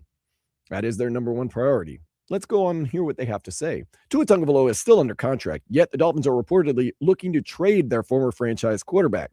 But first-year general manager John Sullivan said the team will first focus on its infrastructure around its next quarterback before even finding him, which could suggest either a season of a bridge veteran or a 2025 7th-round pick, Quinn Ewers, under center. Either way, Miami isn't likely to find a long-term answer this offseason due to the lack of impactful options in free agency and the draft, but it's still important for the Dolphins to have a proper support system in place before identifying their next franchise quarterback. Nowhere in there do they say they're going to give Tua Tagovailoa another chance. So now the priority is, when do we cut him or trade him? Or maybe that's what they're doing. They're trying to trade him, get whatever they can for him, and then if they can't get anything for him, they're going to cut him. Still leaves you with no quarterback. We need to figure out this quarterback situation before we do anything else. I care about the infrastructure. I understand the infrastructure. But last time I checked, no team has won a Super Bowl, a playoff game, or really hardly even a football game without a quarterback. Of course, we've heard from everyone pretty much that says it's a foregone conclusion. Omar Kelly has gone on to say it. Dave Hyde has gone on to say it. They're saying it's a pretty much a no-brainer. This organization trying to turn over a new page, trying to have a fresh start with the organization. We talked about it all year long. The three things that every fan was clamoring for: bye-bye general manager, bye-bye head coach, bye-bye quarterback. Two of the three have happened. There's not a very good likelihood that Tua is coming back. And I don't know if it's good if he were to come back for him and the organization. So maybe it's best that everybody cuts ties. But once again, that still doesn't answer the question of, what are you going to do at quarterback? I don't think you guys are going to reach out to one Malik Willis or one Derek Carr, or who's out there to be a bridge quarterback. Okay, so let's just look at this logically. John Sullivan and Jeff Hafley have 6 coaches on their coaching staff from the Green Bay Packers. Who would be the logical person they would like under center next season for the Miami Dolphins? There's a 100% answer on this one, Vlad. They would like Malik Willis. Okay. And Malik Willis is going to cost you probably $20 million plus incentives. That's a fact. And to a 50. Maybe you can trade him, get a couple dollars back, maybe get a pick out of it. Maybe. The thing is this: if they're about the quote unquote infrastructure, are they willing to tie up quote unquote 70, 75, $80 million in the quarterback position? Because they said they're stressing the infrastructure. Or do you believe in the draft? You can go out there and find some guys that can help you with the quote unquote infrastructure. All right.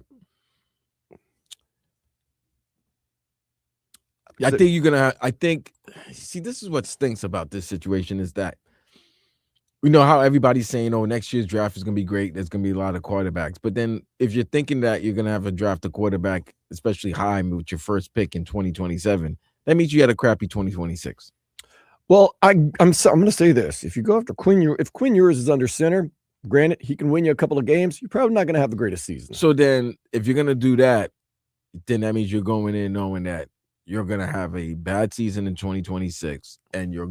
So what you need to do is draft very well in 2026, put the pieces around said quarterback. Young, cheap, talented pieces around. Right.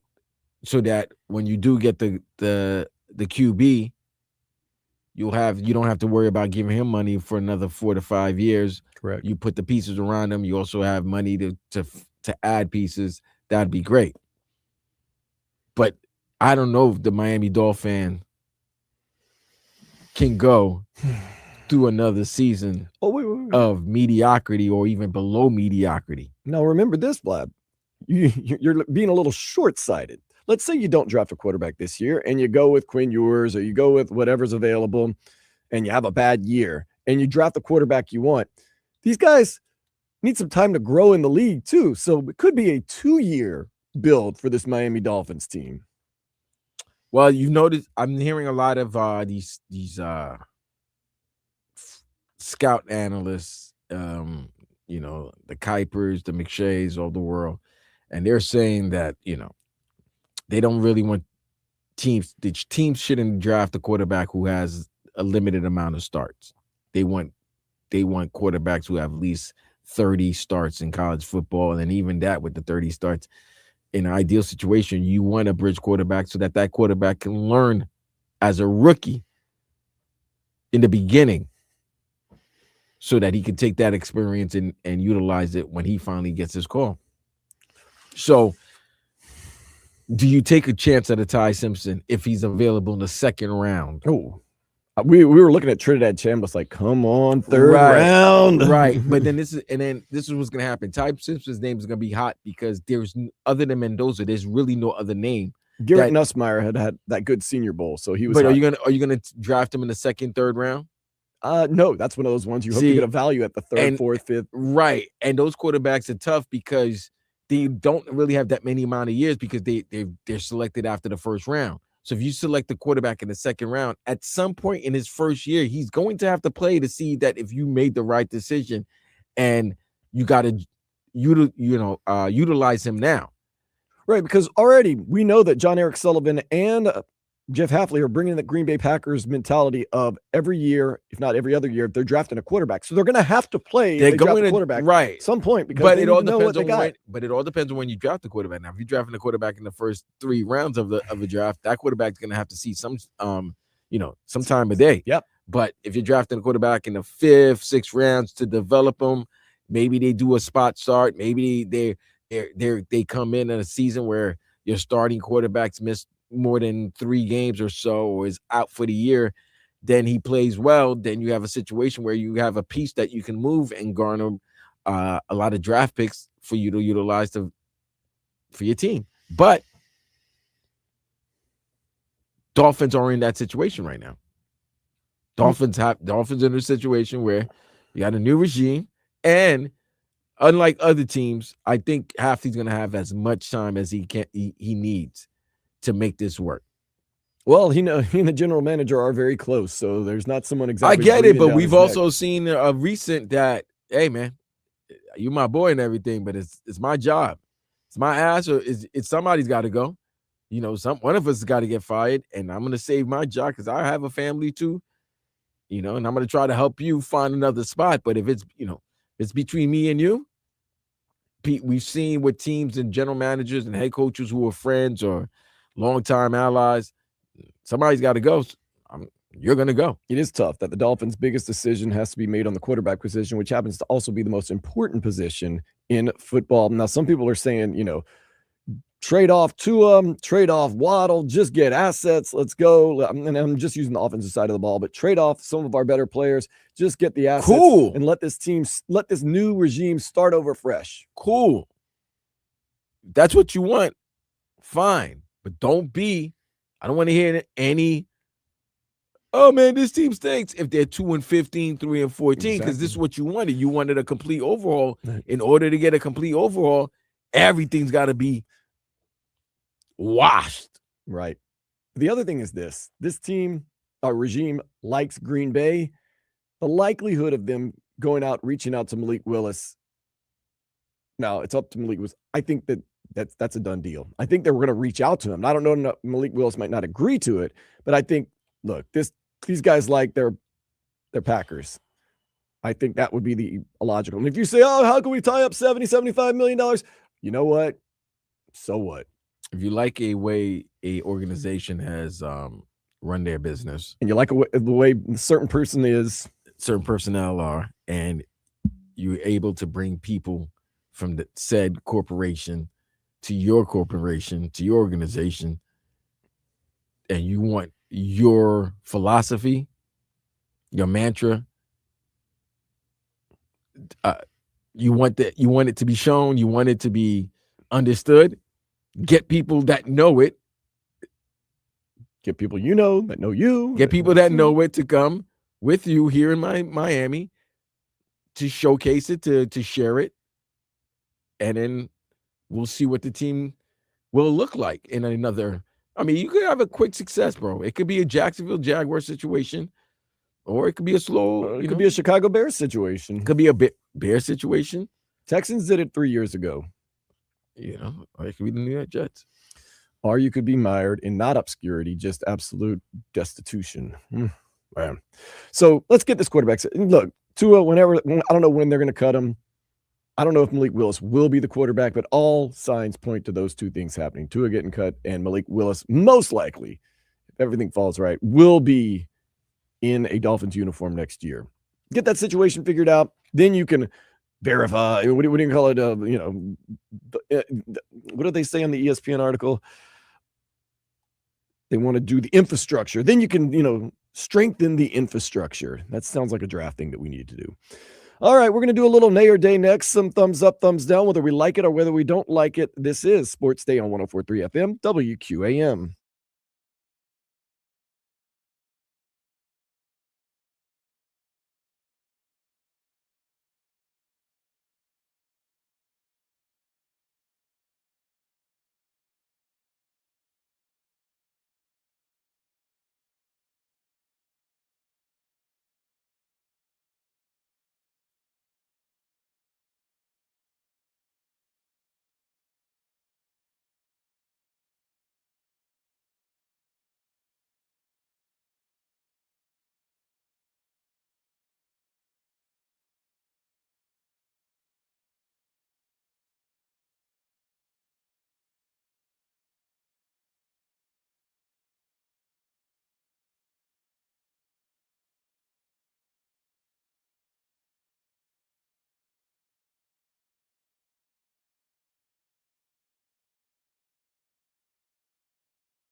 Little nay or day time. We're going to go thumbs up, thumbs down, whether we like it or we don't like it. And, there's a lot in this world to like, and there's a lot in this world to not like. But sports-wise, we like everything that's going on with the Olympics. We like everything that's going on with the NBA All-Star Weekend. Of course, Keyshawn Johnson winning the dunk competition. Norman Powell playing tonight at 5 o'clock for the world team. And we also like what's going on the hardwood collegiately, as yesterday the Miami Hurricanes looked like they were dead in the water, down by 7 with less than a minute left. Then all of a sudden, the truth came out. 3.7 seconds to go. This is the ball game right here. Uday will guard the inbounder. Miami by 1. Inbounds goes to Abel. Abel around Washington. Abel lets it fly for the win. No good, and Miami wins. Miami comes from behind, and Miami wins They're cavorting in delights. There's a celebration for Miami. The Hurricanes win in dramatic fashion. They come from behind and win it 77-76 on 3 free throws by True Washington. Wow, what an unbelievable game. It has twists, it has turns. The bombshell is a 3-point foul, and True Washington makes three free throws, and Miami wins it on the road at North Carolina State by 1, 77-76.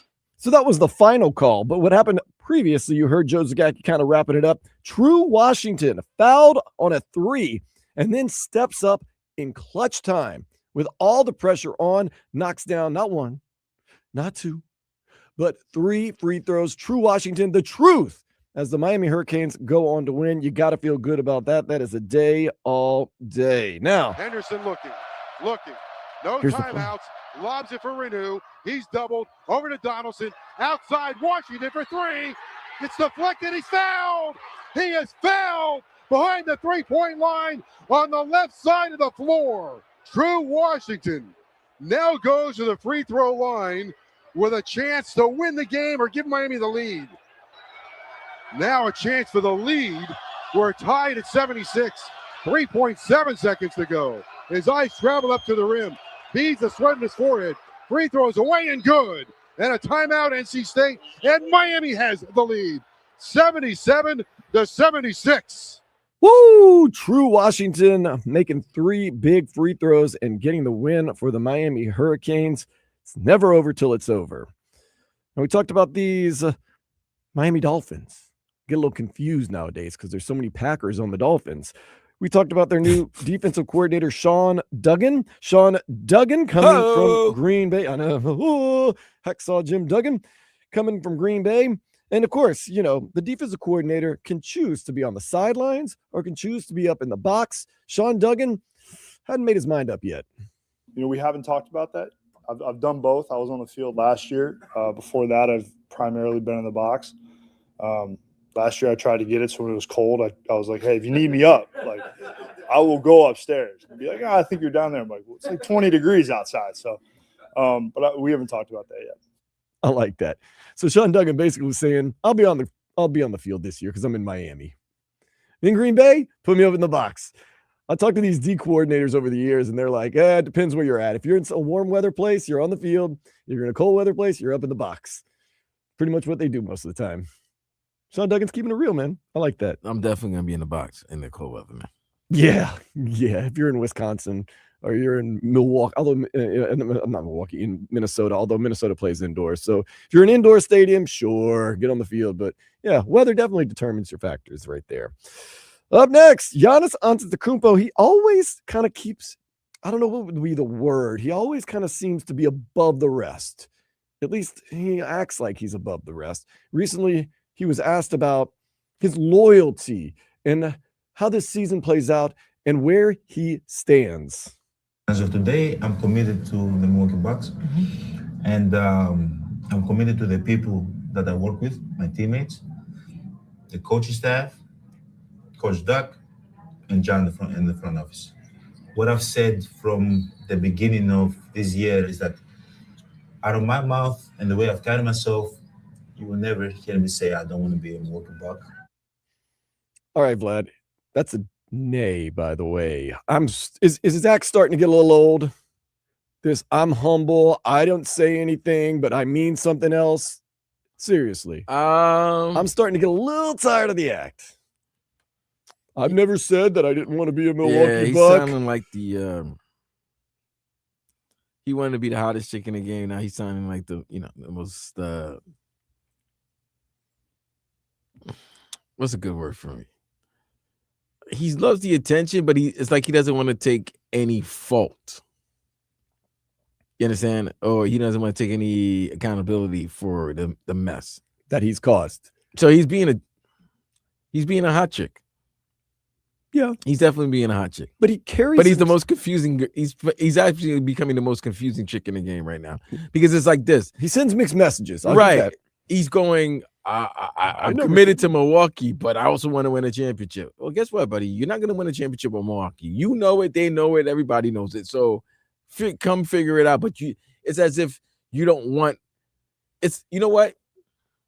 It's like a lot of people don't want that LeBron Cleveland fervor. It's like you don't want to leave and be hated. And I'm like, yeah, LeBron was hated, but then, he came back, won a title. Now he's still loved again. But it's like Giannis doesn't want to go through that. So, yeah, he's confusing, bro. But it's the play in the words. Like, I never once said I didn't want to be a Milwaukee Buck. I never once said that I wanted to be traded. You might not have to say it directly, but you can indirectly say it, I'm committed to this team. Oh, really? You're committed, really? By the way, if I have to keep on repeating that I'm committed to something, you're not. That means I'm not committed. Yeah. That's like you going into your girl and be like, I could date a ton of girls out there. But I'm here. And then be like, I never said I wanted to break up. Right. It's like, I could date anybody I wanted to, but I choose to be here. I never said it, bro. I never said I wanted to break up. I never even threatened to break up. I just said there's a lot of other people out there. It's like, man, Giannis, stop, man. Like at first it was charming. It was cool. Like he's humble. Everybody loves him. But it's like that person that everyone loves. Everyone talks about, oh, shucks. No, I just want to be left alone. But then when people stop paying attention, like, well, hey, right. You're supposed to, I mean, I don't want you to bother me. But at the same time, it's like, it's good to be liked, so. And I'm not saying, he's worse for it, but I'm just saying it's starting to get old. It's annoying, bro. It's getting annoying. It's like, I'm committed to and he used all those weird words like, at this point, I'm committed to the Bucks. You know what it sounds? All right, I'm not, bro, I haven't watched it. Stop using your words. It's like watching one of those reality dating shows. I just can't make up my mind. He was so charming, so sweet. And then, but, oh, he's everything I desired for. Saying, nah, man, nah. Same thing. Oh, she's beautiful. She's the girl of my dreams. And then there's another one. But, oh, she has so much of the same things that I like. I can't make up make up your mind. Do you want to win a title or no? Do you want to be the man in Milwaukee or don't? Do you want to be stuck like Steph? Because that's another thing people need to start looking at. Look at the Warriors. Yes, the Warriors are doing everything in their power to try to bring another piece so that Steph can end his career with a chance of winning. And it doesn't work out. It's not always going to work out. So there's a decision to make. You could be like Dame. Dame was upset with the 2 years he left Portland and he returned back. But posted video of he and his kids celebrating when he went back to Portland. But if he won a title, he would have been celebrating. He would be happy with the move. Exactly. Giannis, we know where your heart's at. Let's just be that way. Speaking of Dame, though, of course, Keyshawn Johnson won the dunk contest. Dame took home the 3-point contest last night. He could use one or two here. There it 27, is. 29. 29. Yep. 29 and a final round. That is huge. Damian Lillard. Oh, man. All-time greats perform like all-time greats. So, Vlad, I wanted to get your opinion on this. Now, Damian Lillard winning the third 3-point competition in a row. Cool. I like Damian Lillard. He's one of my favorite players. I'm glad he's back in Portland. How do you feel about him competing in the 3-point competition despite not playing a game this season? Well, clearly the 3-point contest needed a big name. I guess Steph wasn't participating, maybe. So they need a big name. He's a 2-time champion. And I mean, I guess it's something for Dame to do to feel like he was a part of something in the 25-26 season. I got no problem with that. I mean, you could shoot. You could shoot. Now, if he was injured and missing missing the season, and he decided to get into the dunk contest, I'd been like, all right, what's going on here? But should a player, and you can extend this also to the dunk contest because we know Matt McClung never plays. He's a G Leaguer. Should a player that doesn't play a game and will not play a game this season be allowed to be a part of these all-star competitions when another player? I personally think no. I think because also remember, they do get paid to be part of these competitions. I personally think no. If you got to be on an NBA team or part of an NBA team. But if these guys don't want to participate, then there's nothing you can do. I mean, think about it. If you look at yesterday's all-star dunk competition, everybody was like 6'8" or taller. Goodness. Except for Jace Richardson. He might have been 6'1". He almost broke his back. Jesus. And by the way, if he got hurt, that's the reason why all the superstars would be like, that's the reason why I don't do the dunk contest. Because that's what everybody's looking for. Everybody, nothing's going to happen to you until something happens. And it's like, and then we're going to have maybe a Will Bond. They need to get rid of the All-Star dunk contest. And then there's going to be a commission or a group of people that's going to be like, let's just get rid of it. To me, the 3-point contest is great. If he can't hurt himself by shooting the ball, he's stationary pretty much. He's just going to five positions in the court. That's cool. I don't have a problem with that. I'm just a believer you have to play in a game at least. I you know what? To be a part of it. I'm not upset with you. I'm not gonna fight you. I'm not gonna counter that argument. I feel like, yes, you do. I don't like when the G League comes up and start participating. You're not an all-star. Like, you need to be. As a matter of fact, I'll tell you this. I don't like when there's skills competition. You're using people that are not all-stars. Right. It should be people that are part of the weekend. I know. I don't think the rookies or the second-year guys should be doing anything with the varsity all-stars. Okay. I think, if you have a teammate that's part of the all-star game, he's the one that should assist you in your dunk competition or anything like that. I don't think you should be able.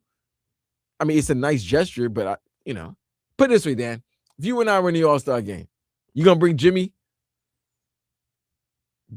to help you if you were in a dunk contest? No. Right. This is my thing. You're not gonna bring in Jimmy or Solana to come help you. I'm trying to think of someone that's a really good shooter. Let's just theoretically, Simone Fontecchio. Let's say he's the last man out for the 3-point competition, and Damian Lillard, who hasn't played a minute this year, is the person they put in ahead of Simone Fontecchio. Simone Fontecchio doesn't get to go to All-Star Weekend, doesn't get paid to be participant in the 3-point contest, doesn't get anything from it, but Damian Lillard, who's not going to play a game this season, goes in there and wins it. It's weird, man. It's weird, but I like I said, I understand your point, and I'm not going to argue. You sound like Giannis right now. I understand your point. Not going to argue, but I'll say this. Just also say that's Dame. You're Giannis on it. That's Dame. But you're Giannis and me. Nobody went crazy if it was Simone versus Dame. Simone versus Booker. They all went crazy when it was Dame versus Booker at the end. I hear you. I'm just saying, name matters, man. Let us know, 305-567-056. You can also jump into YouTube and at Twitch. Next hour, Daniel Solana going to be stopping by talking a little football with us, but headlines are next here on Sports Day 104.3 FM, WQAM.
Not to get you too excited, the Daytona 500 is on right now.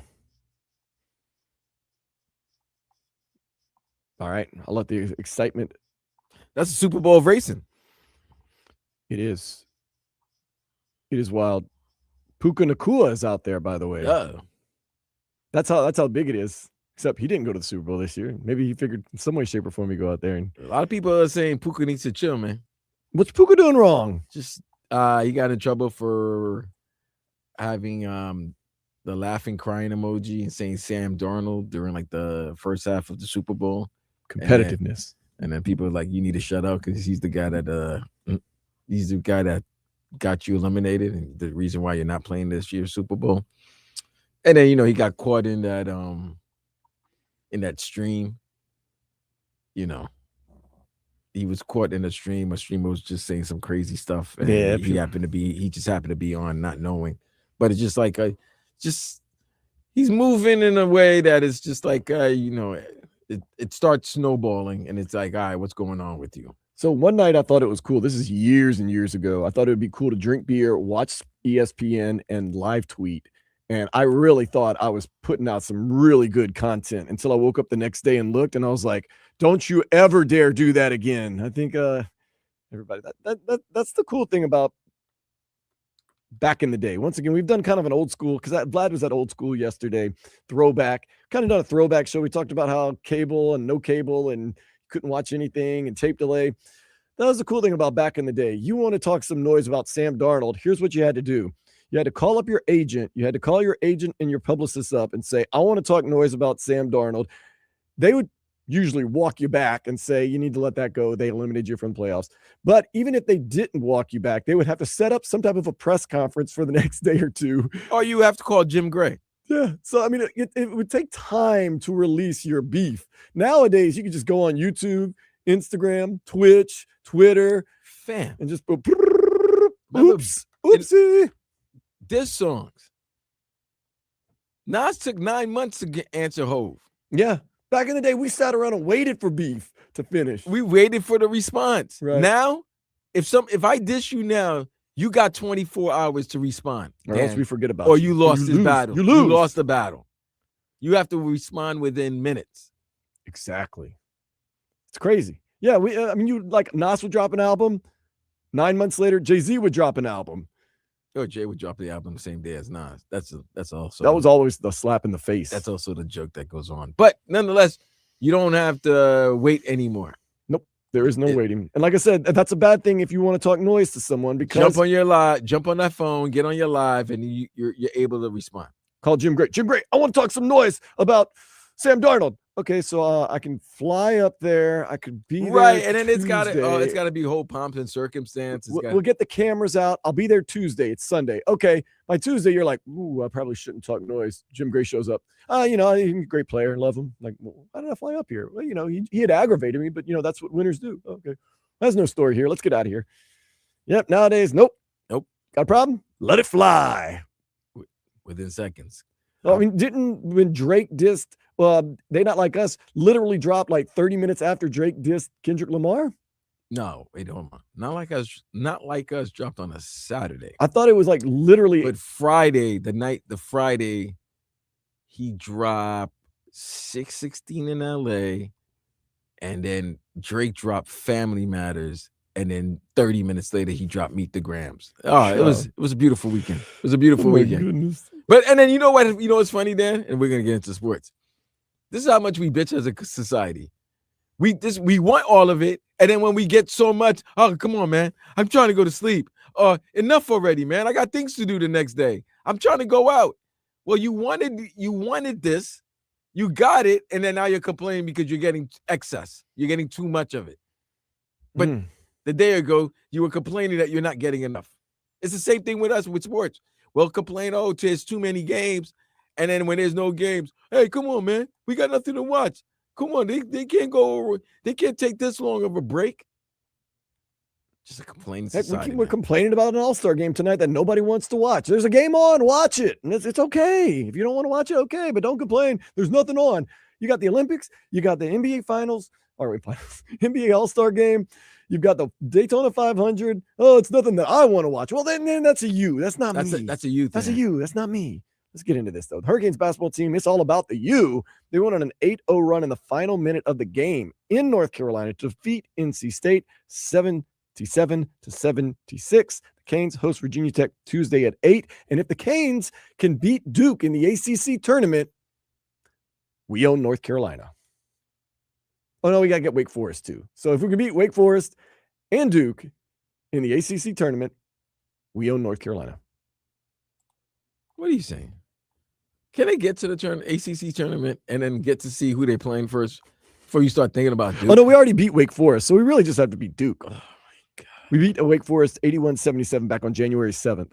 It's crazy he didn't play against his former team at all this year, so the likelihood is that he probably will go against them in probably like the quarters or the semifinals of the ACC tournament. If there's anybody that knows Duke inside and out, it's Jay Lucas. He may not know this Duke team. Of course, every year it's a different team. I understand. Although we did recruit both Cameron and Caden Boozer. Hey, you know what? The little brother's not that bad. No, they were both all high school All-Americans. It's just right, but it's just comparison. it's just that Cameron is just like Cameron's one, if not the best player in the country. One of the best. But then I'm looking at that. I was like, Caden's not that bad. Caden's a good point guard. He kind of reminds me of Tyus Jones. Ooh, Tyus Jones. Yeah. I was like, all right. Nice. Keyshawn Johnson reminded me of Harold Miner last night. Winning the dunk contest for the Heat out in L.A. Damian Lillard reminded me of Larry Bird. No, he reminded me of Damian Lillard. Larry Bird. No, he just reminded me of Damian Lillard. Dirk Nowitzki. All-Star games at 5 o'clock today. They all at 5. Yeah, everything was started at 5 because of the Olympics. Because of the Olympics, man. It's a great time to be alive. I'm not complaining. Heat forward Norman Powell says he wants to be with the Heat long-term. 32-year-old forward is in a contract year. He could stand to make 4-year, $128 million. Norman Powell, he's put his money where his mouth is, man. He has. And also, if you're making that money, you probably want to live in the state of Florida. I pay those taxes. Does not want to pay taxes. Canes baseball team, they defeated Lehigh 17-11. They're currently playing right now as Miami goes for the sweep. So maybe if you're listening to us at the stadium, you have one ear, you have Joe Zagakian, one ear, you have us. Give us a little update on that score. I'm trying to scour x.com to find it, and I just can't find it right now.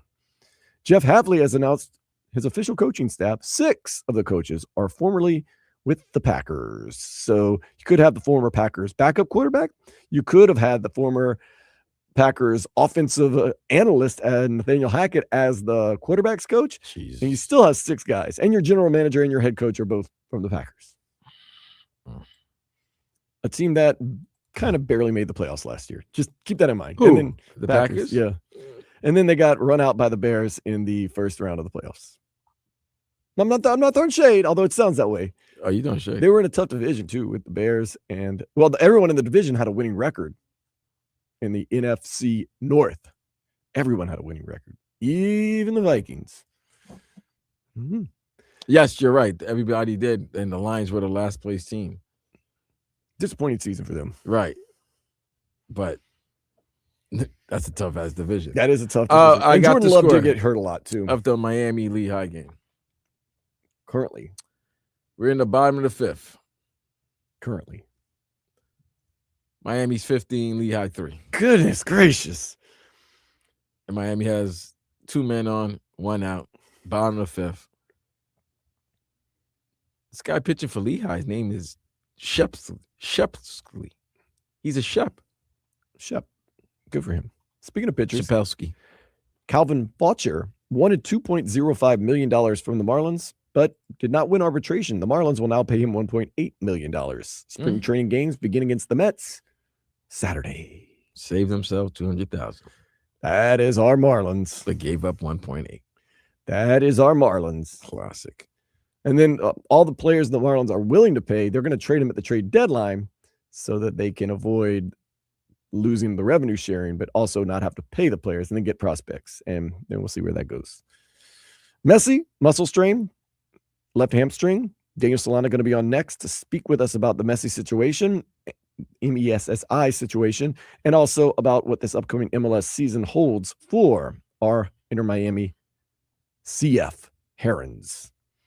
Brad Marchand did not play today for Team Canada. He was resting. Canada whooped France. They move on as the USA gets ready at 3:10 to take on Germany at the Olympics. And Adam Silver, you can laugh right now. He says he's considering all avenues to help curb tanking in the NBA. There is tanking in the NBA? Tanking in all sports. Is there tanking in football? Is there tanking in baseball? Tanking in all sports. Is there tanking in curling? Yeah. Is there tanking in curling? No. Well, this is the thing. There's not tanking when there's something called relegation. And, I don't think a lot of Premier League teams are tanking. See, soccer, you can't tank. The MLS, you can, but, not really a point to it. Oh, because there's no relegation. Right. But when there is relegation, you're not tanking. Right. That would not behoove you very much to tank unless you were just, you're so far below the relegation line that you just, save money. You just trade off a bunch of players, make as much money, try to get back above the relegation line. But yeah, relegation would call it. Hey, Adam Silver, think about it. You got G League teams. Do you want to relegate? And he's not going to do that. So, what is he talking about? What's he doing? What are you doing? What are you doing, Adam Silver? Unless you're going to tell that team they have to use a G League salary cap if you get relegated. That'd be interesting. Let's see. But yeah, that being said, let's go ahead and take a step into the day spa. A man was arrested in Colorado for juggling fire while riding a unicycle in a busy traffic intersection. Dude. Yeah, he deserves to get. Yeah, that's crazy. No, these fantasy football leagues are getting out of control, man. Is that wait? I'm just saying that is not a last place fantasy. That would be if that were the reason he was doing that. I'd be like, that's hilarious, man.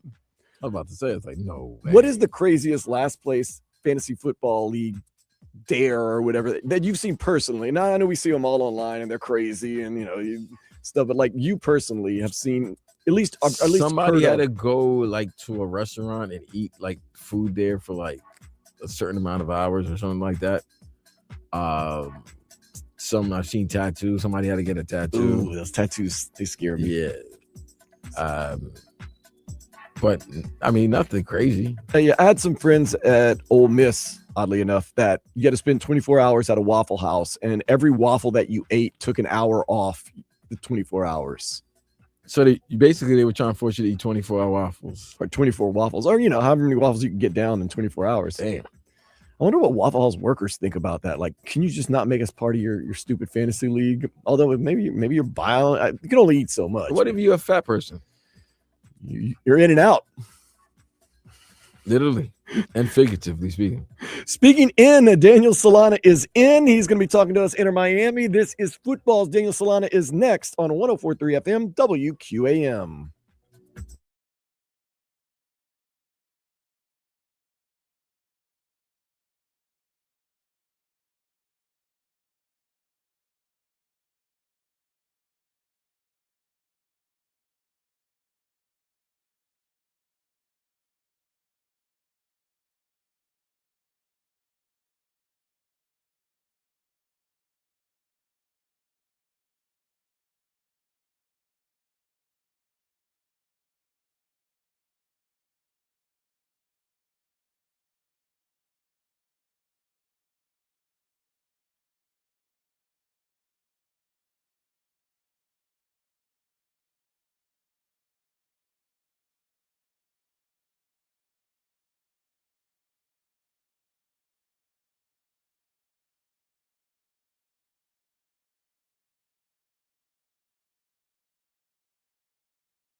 Lo and behold, football season is upon us. Inter Miami in less than a week, kicking off against LAFC over on the left coast. So we got to get ready for that. We bring in our football guru from This Is Football podcast, Daniel Solana.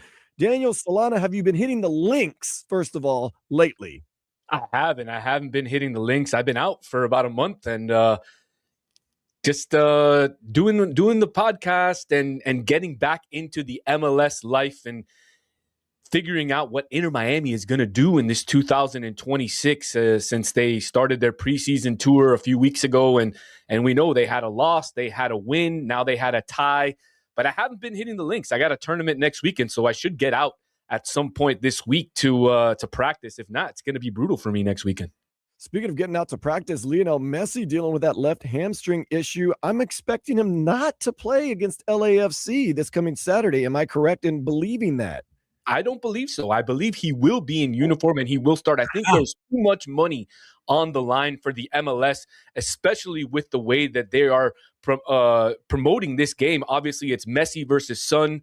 The two best players in MLS this season and last season going head-to-head on opening day. So I think there's just too much going on for Inter Miami not to have Messi in the lineup that day. And that's the reason why, if you all remember, there was supposed to be a last friendly game this past Friday in Puerto Rico with the team taking on Independiente del Valle, another Ecuadorian team. That game was postponed until after the LAFC game. They'll play a friendly game in between the first week and the second week of MLS over in Puerto Rico. And I believe the reason that was done was to have Messi ready in time for opening day against LAFC and then have him play a few minutes in this friendly in Puerto Rico. We know that there is a lot of money that game is generating. And so it's obviously the right thing to do to have your best player, your star, your superstar available for that game. See, that's what I told Dan. Solana, that's what I told. I was like, damn, there's no way. Because I feel like that season opener, is that a Fox game? Is that going to be an FS1 game, or is that just strictly for Apple? I believe it's just strictly for Apple, but it's going to be prime so time. If it's strictly for Apple, they want the biggest game to set forth their season. So he's definitely going to play in that game. Now there's something. It's got to be some tie. There's got to be some team ties to the fact that they really want this Puerto Rican international friendly game to be played. So money talks, Vlad. Money talks. Right. There's a lot of money on this game to have Inter Miami visit Puerto Rico and play a game over there. I don't know if you guys heard, but apparently Inter Miami was going to have an open practice. And they sold tickets, and tickets sold out in like 20 to 30 seconds for that open practice. So just the expectation of having Lionel Messi and the Inter Miami squad head over to Puerto Rico and play this game. I mean, the expectations are extremely high, and the fans want to see all the players. So I know that there was a lot of rumors that Messi would be out for 2 weeks because of his hamstring injury. From what I heard, it's just day to day. Yesterday, he was out and practicing. And so I believe he'll be ready to suit up next Saturday at the LA Coliseum. I don't know if you all knew that, but they moved the game from BMO Field over to the LA Coliseum. Yeah, they're expecting 100,000 fans for that game. They're going to get 100,000 fans. That's why he's definitely going to play. Dan was asking a question. You know, like obviously, as great as he is, he's also getting older. So the thought was maybe he might play the friendly instead of the MLS opener. And now you're saying that he's definitely going to play the MLS opener and he's still going to play in the friendly. Now, if he had his choice of not playing one, which one would you have which one do you think Inter Miami would have had him not play? Would it definitely probably be the friendly, I would think. But if you're saying there's a lot of money being involved with him and that whole team being there, then clearly they're gonna see him on the pitch at some point in the game. But if there was a game he would have to miss, which one? I mean, obviously, as you know, someone who covers a team and for the fans, you would want him to miss the friendly because you want to make sure that you win as many points possible in MLS play. And also knowing that Messi might not play a lot of games at the beginning of the season, because we know that his primary priority this season is to win the CONCACAF Champions League. That's what Inter Miami wants.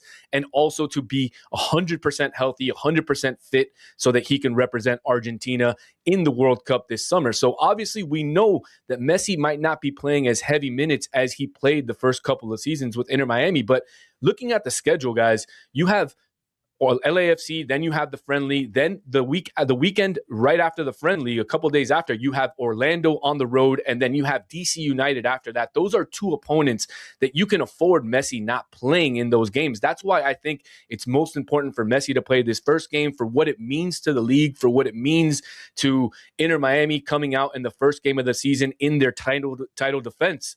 To me, it's really important for him to play the first game. And then again, it's also important for him to play that friendly, not the full game, but at least 30 minutes, so that the fans can see him, so that they can get their joy out of it. And then you can afford to rest him against Orlando. You can afford to rest him against DC United, one of the worst teams in the league last year. And then you need to get him 100% fit and ready for the debut in the CONCACAF Champions, which will be against either Nashville or Atletico Ottawa sometime in the next few weeks. This is Football's podcast. Daniel Solana. Speaking of all these trophies, Inter Miami has a couple of them this year. You talked about, of course, MLS Cup. You talked about CONCACAF Cup. I mean, what are some of the other trophies and other tournaments and things that they're going to be in this year? Well, they'll be playing Leagues Cup towards the end of the summer after the World Cup, but they won't be playing the U.S. Open Cup again for the second year in a row. Obviously, there's a lot of talk about that. It's probably the most historic trophy and historic tournament in United States soccer play. But at the end of the day, the Leagues Cup kind of takes priority, because the winner of the League Cup makes $2 million. I don't think the winner of the U.S. Open Cup makes that much money. We know the winner of the MLS Cup only makes $300,000, which means that for me, the Leagues Cup becomes one of the priorities, obviously, after the CONCACAF Champions, because of the amount of money that you can win by winning that trophy. Now, we know this year, Luis Suarez will not be available for the Leagues Cup because of what happened in the finals last year. He's suspended for 6 games, and that would basically be the entire tournament. So it's okay, though, because we know that Inter Miami signed a very big forward in Germán Berterame, who has played very well in his 2 stints so far in the preseason. One playing in Colombia for the last 30 minutes, and then last week playing in Ecuador, scoring a goal and getting on the scoring sheet in his second time in uniform for Inter Miami. So no big deal with Suarez not playing. I think they did a good thing by bringing in Berterame, and he's going to be the guy that you see in the lineup on starting day. Inter just was announced as the most valued MLS franchise, topping LAFC at $1.35 billion. So that's another reason why that game has to have all its stars there, because you're talking about the 2 most valued franchises in MLS. And you're talking about these tournaments where they're looking at, what the prize money, what the money is. Just talk about, I guess you just have to say the Messi effect, obviously, just what he's done to this team and the value and how they're looked upon by other soccer powers, other soccer leagues, just that they really are a formidable MLS team.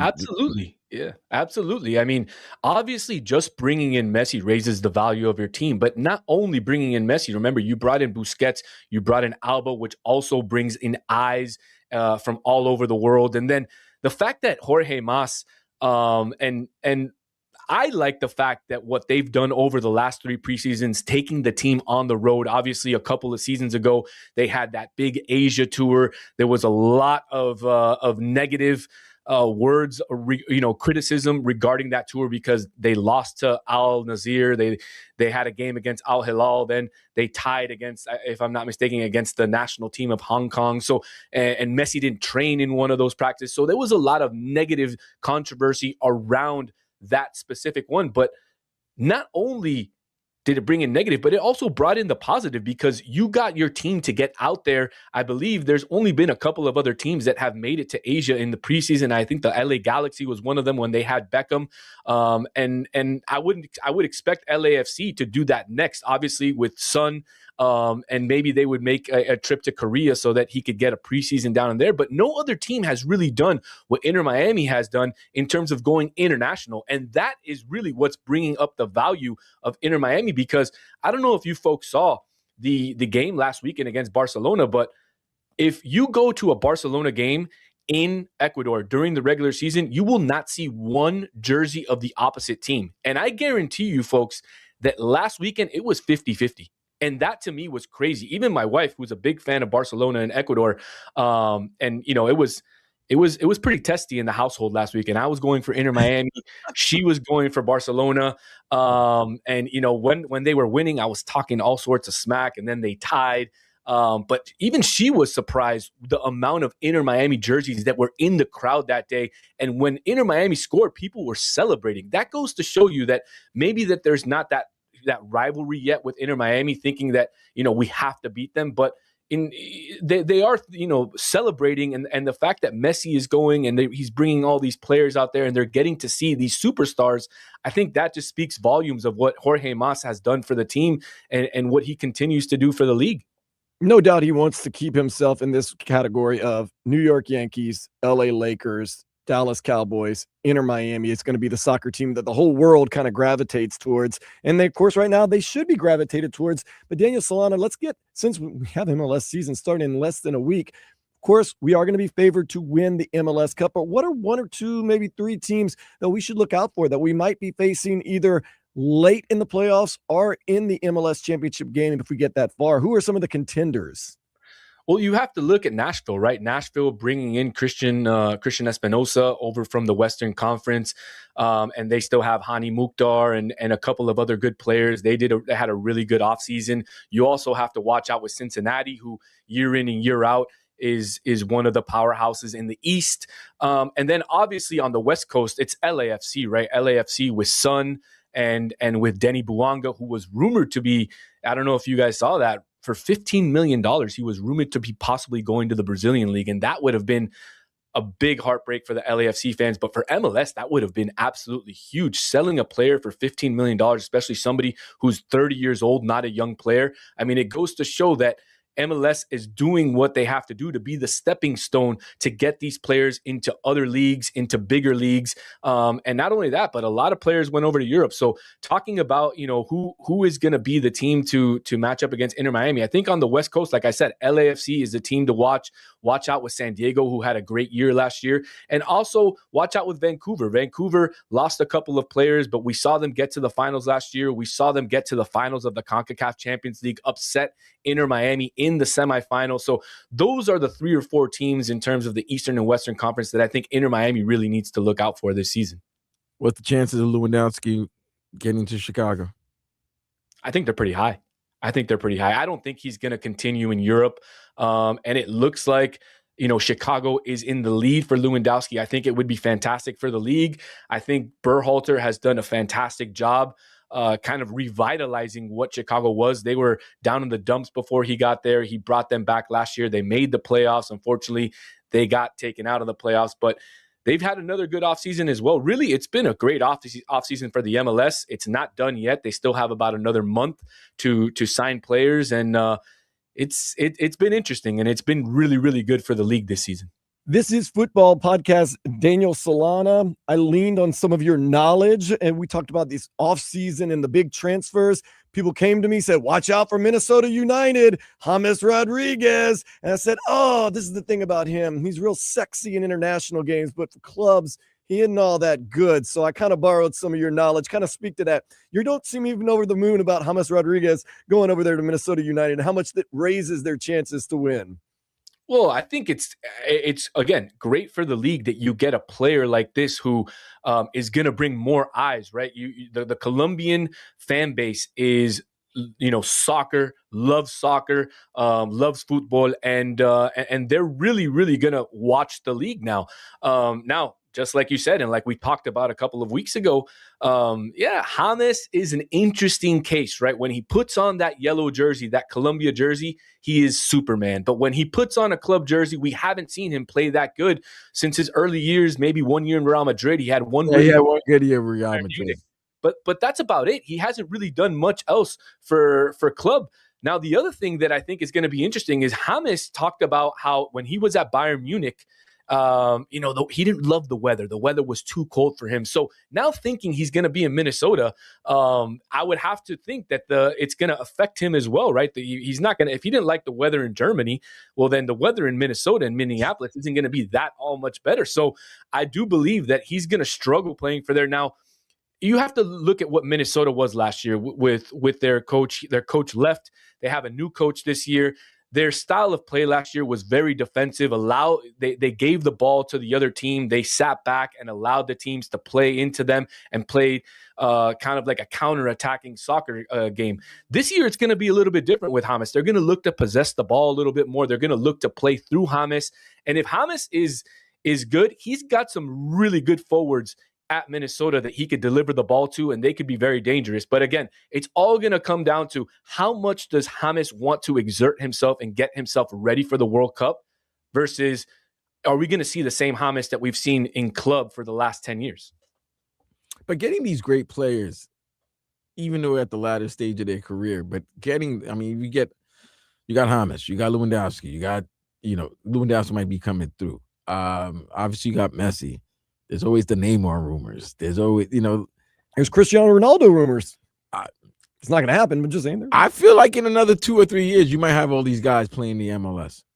Yeah, remember about 5-10 years ago, folks were always saying, hey, the guys that are coming over from Europe are old. You had Schweinsteiger come over. You had David Villa ended up being the MLS MVP 1 year and won NYFC an MLS Cup. So, yeah, you've had these players come over from Europe on the last legs, and they haven't, been as good as advertised. But little by little, you're starting to get the younger players starting to come back. You're starting to get a Josh Sargent who was, playing over in England, and he has possibly going to come over back to Toronto, somebody who's in his prime. You're getting a Timo Werner to come over to the West Coast and play on the West Coast when he's still in his prime. Obviously, he's not as good as once was, but he has a chance to revitalize his career in the MLS. And obviously, we know the level might not be as high as Europe, and that might play into those players' hands. But again, the MLS is starting to make strides, and not only bringing players from Europe, but bringing players from South America. This season, we had 2, 3, 4, 5 Uruguayans come over from the Uruguayan League to play in MLS. You had Agustin Anello, who's a new player for Philadelphia Union. You had Javier Martinez, who played for Defensor Sporting in Uruguay. Now he's going to be on Dallas. You had Juan Manuel Sanabria, who's now a player for Real Salt Lake. So they're starting to not just go after the Argentinian market, the Brazilian market, but now they're starting to go into Uruguay. They're starting to go into Colombia. They're starting to go into Ecuador, into Peru. And I think that's fantastic. What we need is these more South American players in MLS, because that's the type of football that people like to see around the world. And I don't know if you guys knew, but per capita, Uruguay exports the most soccer players in the world. Gotta give the home country, their love, right? You got to give the home country their love, Daniel Solano. Got to give Uruguay. They have some of the best soccer players in the world. I do want to say this about MLS, though. Part of the reason that you are starting to see this migration of younger, better foreign players is the league's gotten better. The money's gotten better. But we've also talked about this, something that Messi and Suarez absolutely love. How much does it play into the factor of it's a totally different league? My wife and kids are right there on the sidelines. Nobody's throwing cans at me. I can walk around without having, death threats if I have a bad game. I actually can just play for the joy of the game. Does that weigh into it? I know there's always going to be the money and the issues, but do some players that are maybe advanced in their career hear this from some of the other guys that have come over and say, you know what? It's not worth the hassle anymore? Yeah, there's no doubt. I mean, some players enjoy to play with that pressure, but at some point in your career, you have to want to not play without that pressure. And playing in the MLS, I was listening to the segment before. You guys were talking about relegation, and yeah, there's no relegation in the MLS, so it doesn't. I mean, yes, it should matter if you don't win your weekly game, but at the end of the day, it doesn't matter. It doesn't matter. All that matters is that you get enough points and win enough games to make the playoffs. And Inter Miami showed you that last season, because the season before, they did win the Supporter Shield, which would make you the champion in any other country in the world, not in the United States. And last year, they ended up third in the Eastern Conference, and they won the whole thing. They didn't even need home field advantage to win the whole thing. So it goes to show you that week in and week out, it really doesn't matter what you do on the field. Obviously, players like Messi, players like Suarez, players that Inter Miami have brought in want to win every single week because that's what they're used to and that's what they've had to do their entire life. But obviously, like you said, Dan, you don't have that pressure to have to win. You don't have the fan bases waiting outside if you tie or lose a big game, waiting to throw stuff at the bus, waiting to criticize you, waiting, to yell bad things to you or talk about your family. No, it's the complete opposite. Win or lose, Messi's kids go on the field after the game, play with the ball, kick the to the goal. The fans yell at them, in a positive way. It's just not like that in in the other leagues in the world. And so I do think the fact that there isn't that type of pressure makes it more of an attractive market for some of these guys who are towards the end of their career and they're ready to just play and have a good time instead of having to deal with that weekly pressure of having to win every single week.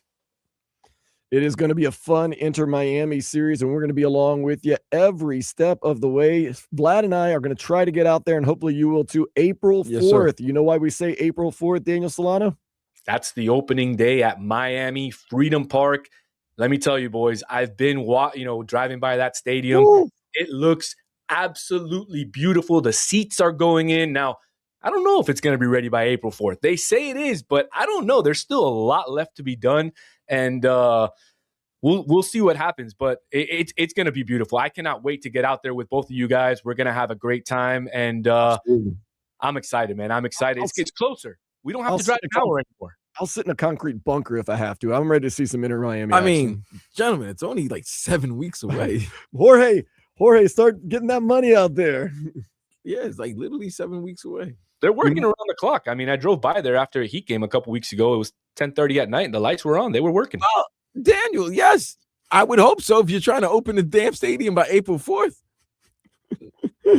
This is Football's Daniel Solana. Thank you so much for joining us. We appreciate you very much, and we'll talk to you next week. All right. Thank you, guys. Appreciate it. Thanks, man. Better to Solana. Daniel Solana. This is Football Podcast. Nobody gives it to you better, pretty much on a daily basis, in English and in Espanol, however you prefer to consume that football talk. Daniel Solana. Up next, we can do a little something or nothing here on 104.3 FM WQAM.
Sports Day, 104.3 FM WQAM. My cousin Vladimir Luson. I am Dan Day. This is Sports Day once again. Just had Daniel Solana on a couple of minutes ago from This Is Football podcast, and we're talking about relegation here in the United States. Of course, there is not relegation, but I was kind of going through some funny scenarios of how relegation might affect the United States. Adam Silver says he's exploring all avenues to try to limit tanking in the NBA. So we said maybe relegation is the way that if Adam Silver is really serious about stopping tanking. And then you think about a scenario like this, Vlad, relegation. NBA is going to go to relegation to stop tanking. That will stop tanking. But just imagine, and I'm not taking a dig at you. I'm saying because it's the biggest market. We're going to have to relegate the New York Knicks, and taking their spot, the Sioux Falls Skyforce. LeBron James on his farewell tour will have to go to Sioux Falls one day. Like, no, that's not going to happen. There is not going to be relegation in the NBA. So sorry. But I would find that. No, that would definitely stop tanking. I would find that somewhat sad that LeBron James on his farewell tour would have to make a stop in Sioux Falls. Not to knock Sioux Falls. It's a great place. And we love the Skyforce. That's the Heat's affiliate, but that's not happening. So that would be bad. That would be bad for the league. Bad for LeBron James, bad for everybody. Let's do some something or nothing, though. So relegation not happening, nonetheless. Here we go. Lindsey Vonn, she is now flying back home following that crash and surgeries over there in Milan at her could-be final Olympics. Is that something or nothing? I mean, she couldn't walk back home. I think she couldn't ski back home. So yeah. Well, yeah. I think it's something that she's able to fly. And you know what? One of the biggest controversies of this Olympics has been? What's that? Curling. I'm serious. Oh, I heard about cheating allegations against the Canadian team. And now the British team, the curling team, they were the team that had a stone throw removed because of something called double touching. Yeah, what is the double touch? So apparently, once you let go of the stone, you can't touch it again. So these guys and girls are getting tricky, and they're finding tricky ways to kind of barely let it go, then hold it again, then let it go again. And apparently it gives them some type of advantage, or at least it's a breaking of the rules. Right, they're using... So the only double touching that's legal at the Olympics is in the village. The VAR version? Yeah. I heard that. That was a good one. It's like a VAR version of curling? They said they're watching like a hawk now. Now, the thing is this. They feel as though some of these watching like a hawk guys and girls are being a little too much hawkish on certain teams and not hawkish enough on other teams. So there could be some favoritism in the curling world is getting that. I'm waiting for a fight to break out. All of a sudden, curling gets popular, and now it is controversial. There's going to be fist fight at the curling match. All right. I don't know if they sit on benches, but there will be a clearing brawl. No more double touching, okay? Come on, Team USA. I don't know what that means. Twisted Sister, they canceled a tour, and now their lead singer Dee Snider has had to come out and and stop rumors that he is dying. I mean, it's something good that he's denying the rumors that he's dead. He's like, I don't know where this is coming from. He said, we canceled a tour because I just don't have the voice right now. He said, I'm not dying. People thought just everywhere online said Dee Snider's dying. But you don't want to get that I'm dead type of we're not gonna take it. No. You don't want that I'm unalive narrative. It's like the old Joe DiMaggio. On you. Joe DiMaggio's watching the evening news and he sees a crawl on the bottom screen. Joe DiMaggio has died. He's like, oh. Morgan Freeman's probably seen that more times than anybody. How many times people try to unalive Mr. Freeman? Can't unalive Mr. Morgan Freeman. Yeah. That's messed up, though. I ain't gonna lie. Dee Snider has every right to be upset. I would be just concerned, maybe. I don't know. Hillary Duff. You like Hillary Duff? Okay, so maybe you're excited to go see her at I Think Amphitheater June 22nd. She's singing? So, new music. Hillary Duff, June 22nd, I Think Amphitheater. That's possible. Didn't she have a baby sister that went out with where did he go out? Adam Cabrera, maybe? No. Hold on. No, that's Ashley Simpson. I get my stars confused. Let's see, June 22nd. That is a Monday. Haley. Yeah, that one. June 22nd is a Monday. So we'll see. Put that in the maybe column. Maybe. June 22nd? Yeah, it's a Monday. Hillary Duff, I Think Amphitheater. Okay. See what we can do. A mom here in the United States gave her 8-month-old hair extensions, and she says the baby loves it. Something or nothing. How old is the baby? 8 months. And gave her hair extensions already? Yep. Okay. I mean, it's nothing for me to, it's nothing for me to comment. I'll tell you a funny story, and you'll know exactly what I'm talking about. I'm sure most people know what I'm talking about. I was out somewhere the other night, and one of the waitresses, she was doing this. Oh, she's patting her hair. Yeah. Patting that weave. Yeah. It Absolutely. itches, man. It itches. So they say. Okay. A man confessed to killing his sister, even though he didn't do it. And you know why he did this? Because he felt as though if he confessed and said certain things, they would exhume her body and research for more DNA and do more. And, it's kind of a cold case. This guy in the Netherlands, he admitted to killing his sister, got arrested. They exhumed her body because he gave certain details. Then they got DNA, found the guy that actually killed her, and have brought that guy to justice. Something or nothing. Okay, that's something. That's love. That is a sibling love that is unrivaled. But to risk your own freedom, by saying that you did it, and hope they exhume her body, and hope that they exhume her body to reopen the case. Yes, which they did, and then find the actual killer. Yes, and they brought him justice. Where was this actual killer? This is in Netherlands, right? So he was still in the Netherlands. Then yes, that person. That person had to hear the story, right? If I'm that person that hear the story, that's got to be broadcast on the Netherlands news or whatever. Probably so. Yeah, I'm out. The minute I hear that, because you killed her, and right? He didn't, and you know that if they reopen this case again, I could be. What if I wasn't even tried? Like nobody even knew I was the suspect. Nah. No, actually, the guy was at one point a suspect too. The guy that actually. Oh, so then he got away with it. Yeah, they ain't no double jeopardy for you, buddy. Yeah, because you were a suspect. They never right. gave you the charge. They didn't give you the charge. Yeah. Wow, bro. But that's a risky. And how long ago was that death? Oh, it's a couple years ago. But that's a brother, man. Like, look, number one, it could be illegal to confess to a crime you didn't do, actually, especially a murder. But why would you? But the confession and the certain things that you were describing to make the police look at it all over again to re-examine the case. Yeah, like, did you read the case? You must have read the case and then come up with certain things that would require them to reopen the body. Listen, man, that's brotherly love, man. You can't say nothing about that. Because what if they just open and shut you and they said, "Okay, you admitted to it"? Whoop. Right, that's what I'm saying. That's the fear. Now you're in prison. Like I'm not wrongfully in prison because I admitted to killing my sister. Like, what if they're like, "Oh, everything you said seemed to work out. Yeah, you're right. You did it. Boom." But damn, and good that the right person was brought in, and was I wonder, is it? We're not lawyers. We don't pretend to be, but I wonder, is it illegal to admit to murdering someone when you actually didn't do it?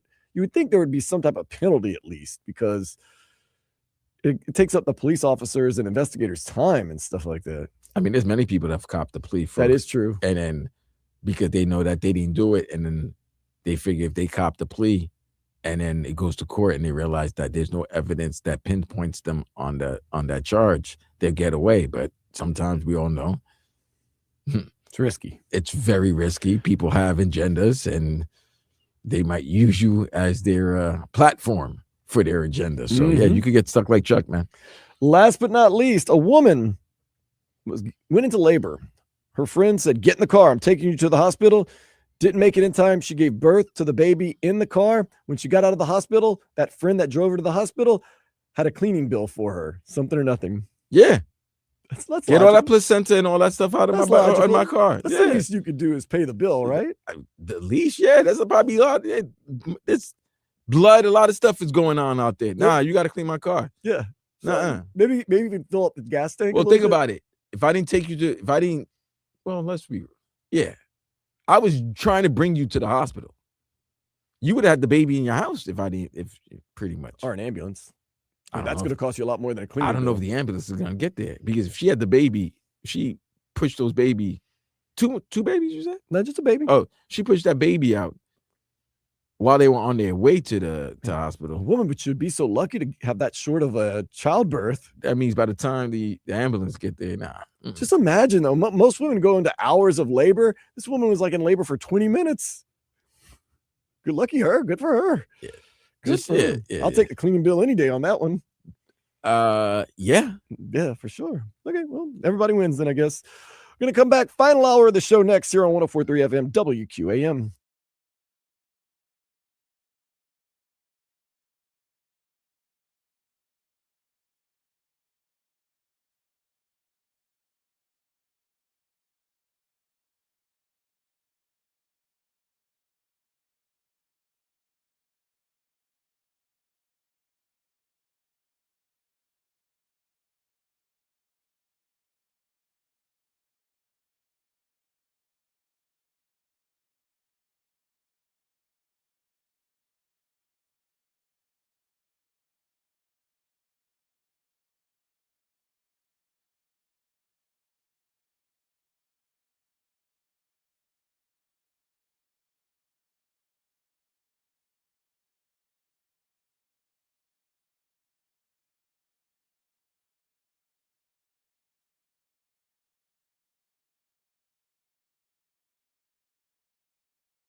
Hard to say this. Hard to believe this even. In 2 hours, it's the NBA All-Star game. That's right, 5 o'clock tonight.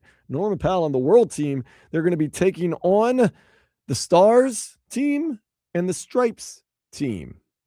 So at 5 o'clock, it is the World versus the Stars. Then the winner of that game goes on to the 5:55 game against the Stripes. Then the winner of that game also plays the Stripes. And then it's to be determined who will be in the final at 7-10. So I guess you play everybody once. It's like a round robin. And whoever has the better record, point differential, I guess, plays. In the final at 7-10. Yeah, so. At 7-10? Yes, supposedly 7-10. Yeah, because I guess they want the All-Star game to be done by 8 p.m. or before 8 p.m. so that they can go to their Sunday night Winter Olympics coverage. This doesn't make sense. So the first game is World and Stars at 5. Right. The second game is at 5:55. So, okay, an hour. The third game is 6:25. This 30 minutes later. And then the final, I guess they get shorter, as in the final game's at 7:10. I don't know. We're going to watch and find out. We'll see. It's the first time. Let's just go down the rabbit hole, man. Let's just watch. I ain't doing that. We're not. What are the chances that I'm going to get all that patio furniture put together in an hour so I can watch the game at 5? I'm saying, yeah, I can do it. Without beer? 0 beer. That's why I also think I can do it. I don't think you can do it. So I have the tabletop. Also, everything's taped up. So I have to untape and hope I have all the Do you screws. remember when you had to change, what was it? In your car? Was it a rear view mirror? I changed an air filter. Was it a filter or a mirror? It was something that you changed. Battery. I changed an air filter. I changed. What else did I do? It was like people were having troubles, and then you took 2 swigs, and then all of a sudden, boom, boom, boom, you became a MacGyver. Yeah, and I was helping people in the parking lot. Right. All of a sudden. So yeah, you're not. Okay, so if it takes me a little while, I'll start drinking. But if not, I'm good. You might as well just start drinking, and then that way you're done quickly. But it's not complicated because it's like the tabletop, the legs, and then the chair, and then the rocking part of it. So if I can just get the screws, I'm pretty sure it's simple. Just and I got the tools, so yeah. Need to get it done by 5 o'clock so I can watch this game because you never know. Norman Powell might not play that much, and I want to see what he does. Heat players in the past haven't had a lot of minutes in the All-Star games, so we'll try to see. They are usually not starters unless when LeBron and Dwayne Wade and Chris. What's next year's All-Star game? I barely know it's in LA this year, so we all know why it'll never be in Miami. I just don't think Miami needs it. No, I mean there's a boat show. That's the funny thing. Everybody makes this big deal about like, watch out for the boat show, take the trolley, use public transportation. I live right in that area, and it's not a big deal. Like it's really not. See the national championship game. Watch out, it's going to be crazy. Ooh, it's in Phoenix next year. South Beach Wine and Food Festival, I think, would be a more of a deterrent than the boat show. Phoenix next year? You want to do a show from there? I love Phoenix, man. I love Phoenix too. I love all the surrounding areas. Dude, that's a good month in February for Phoenix. You have the Waste Management Open and you have the All-Star Game. The Wasted Management Open and the All-Star Game? Absolutely. The Valley of the Sun. It's fun. I might be, yeah. That's LA got the Super Bowl next year. Okay, so it's going back to LA. That's crazy. You know, Miami doesn't get a shot, you know? I've been trying to find where Miami. They've been in the West Coast for a good minute. Vegas was 2 years ago. New Orleans was last year. Right, but then now they're about to do San Fran and they're about to do LA. Angeles. They did San Fran, they're about to do LA, and then they're going to go back to the South in Atlanta in 28. Okay. Ooh, somebody just got punched at the Olympics right in the face. Oh, it's USA. No, this is a replay. This is obviously a replay because USA is going to drop the puck in about 5 minutes against Germany. So USA, somebody got punched in the face from Denmark yesterday as we won 6-3. Oh, you couldn't Copenhagen. Ah, there you go. Got to be careful. Take the Copenhagen to the face. Hurricanes basketball team went on an 8-0 run in the final minute of the game to defeat NC State 77-76. The Canes, they host Virginia Tech Tuesday at 8. Not a must win, but a game that you would like to win a lot. You'd like to win a lot of these games, but Virginia Tech's right there in the middle of the ACC. You get that win, and you are sitting prettier. The more wins you can put on the resume, the better. I have a question to ask you. Sorry. Is there a mercy rule in college baseball? It's one of those things. So it's interesting if it hasn't changed. Both teams have to agree to it. If it gets to be a 10-run game, both teams have to agree after, I think, 6 innings to end it. That happened in Miami. Okay, so they did. After 6 1/3, the number 22 ranked Miami Hurricanes baseball team defeated Lehigh 22-3. I'm sorry. My bad. Bad by Vlad. 27-3. That's enough. Both teams can agree to that. That's enough. Especially on a Sunday game where it's a travel day. You got to get out. You got to get moving. I mean, if you're Lehigh, do you really want to get back to Pennsylvania? You want to get the hell out of there after taking that 27-3 whooping. I'll take a 27-3 whooping in 80-degree weather, then 27-3 whooping, and then going back to cold, blustery, wintry. You've been away from your lady. It's Valentine's Day weekend. And you're getting embarrassed. It's Side Chicks Day. Not these good Bethlehem, Pennsylvania guys. They're not like that. All the chocolates on, 50% off, 75% off. It's a good time. Make a swing by the old CVS on the way home. Actually, I'm gonna go see Manny over there at Jensen's liquor store and get myself my own little Valentine's Day gift. Just see what happens. Right, a Red Bill. Maybe some. What is it? I don't, Mad Dog 40. No, I think I need to lay off the Mad Dog, man. I'm starting to kind of be an adult now. Maybe just the Mango Rita and something else. I don't know. Maybe some Prestige beer. That's always good. It's always a great. You can buy them in the singles over there, so that makes it even better. Because you don't have to commit to a whole 6-pack. Kind of keep it light. Prestige and Red Stripe. No. Take one Prestige, take one Red Stripe, and take one Marina beer. You got every country represented over there in the Gulf of Mexico. Be lit though. Okay, it's gonna be lit. Heat forward Norman Powell says he wants to be with the Heat long term. 32-year-old forward is in a contract year. He could possibly get a 4-year, $128 million max contract, which would take him to 36. So we talked about it earlier in the show. Do you take Norman Powell? Do you take Tyler Herro? Both of them in a contract year. One has really produced in this contract year. One has been almost a no-show with the injuries. Nobody's fault, but that's a decision that the Heat brass will have to make as this season continues on as we go into the offseason. Jeff Hafley announced his official coaching staff. 6 of the coaches are from the Green Bay Packers. South Beach Packers. I like that they're not even like hiding. And I read an article, it was from the Packers that were making mention of it. The Dolphins websites were not making mention of how many Packers coaches were on the team. So the Packers are paying attention to that too. So we shall see. Pitcher Calvin Fletcher, he wanted $2.05 million. Marlins, they won arbitration, though. They will pay him $1.8 million. In spring training games start this coming Saturday. It's going to be the Marlins and Mets up in Port St. Lucie. So that's going to be cool stuff. And before you know it, the season is going to be here. It is March 27th, I want to say. 7:10, Lone Depot Park against the Colorado Rockies. Yeah. Should be a fun 40 days away. Opening day, you'll probably be there. We'll see. You were there last year. Was I? Yes, you were. Did I cover? You covered the Pittsburgh Pirates were in town. I didn't go with you? No. You covered the game because I think you talked to Sandy afterwards or something. Okay. And I was asking you, I was like, how's his English? And you're like, yeah, he's fine, man. He's cool. Sandy's great. He's the number one guy you want to talk to. Yeah. Got a new pitch in his arsenal this year. Yeah. So. We talked to Alejandro Solana's brother, Daniel Solana. Of course, Alejandro Solana is on the Hawk and Crowder and Solana show, but we talked to Daniel Solana from This Is Football podcast, and he says he believes Messi will play in both the season opener for MLS against LAFC on Saturday and then a friendly against Ecuador's Independiente de Valle in Puerto Rico, February 26th, which made me feel a lot better because I said I want him to play in both. If he just plays in the friendly, I'm going to be a little upset, but if he plays in both, I'm cool. So Messi most likely going to play in both. And then you look at the money situation, and it seems like Messi's going to have to probably play in both. Too much money on the line, man. MLS opening game. See, I thought this game was going to be a Fox, first game of the season. It's not in Fox. It's Apple, They want that money, which has the rights of MLS. But I'm sure I want that money. And I didn't even know we didn't know they were moving from one stadium to a bigger stadium. The Coliseum, dude, that holds 103,000. Yes, easy. Like they didn't even think about SoFi. They could have gone to the modern, expensive stadium with all the new technology. No, they went. I want that extra 30,000 people. They went to the Coliseum. Okay. And it's the 2 most valuable teams in MLS, both valued over $1 billion. Yeah, a lot on the line for that one right there. And then, of course, there's a lot of money tied up in that Puerto Rico game. So looks like Messi's going to get some run. Round the clock. You got to be with those trainers. Work it. I'm not upset about that. Unless he gets hurt, then I'm going to be kind of upset.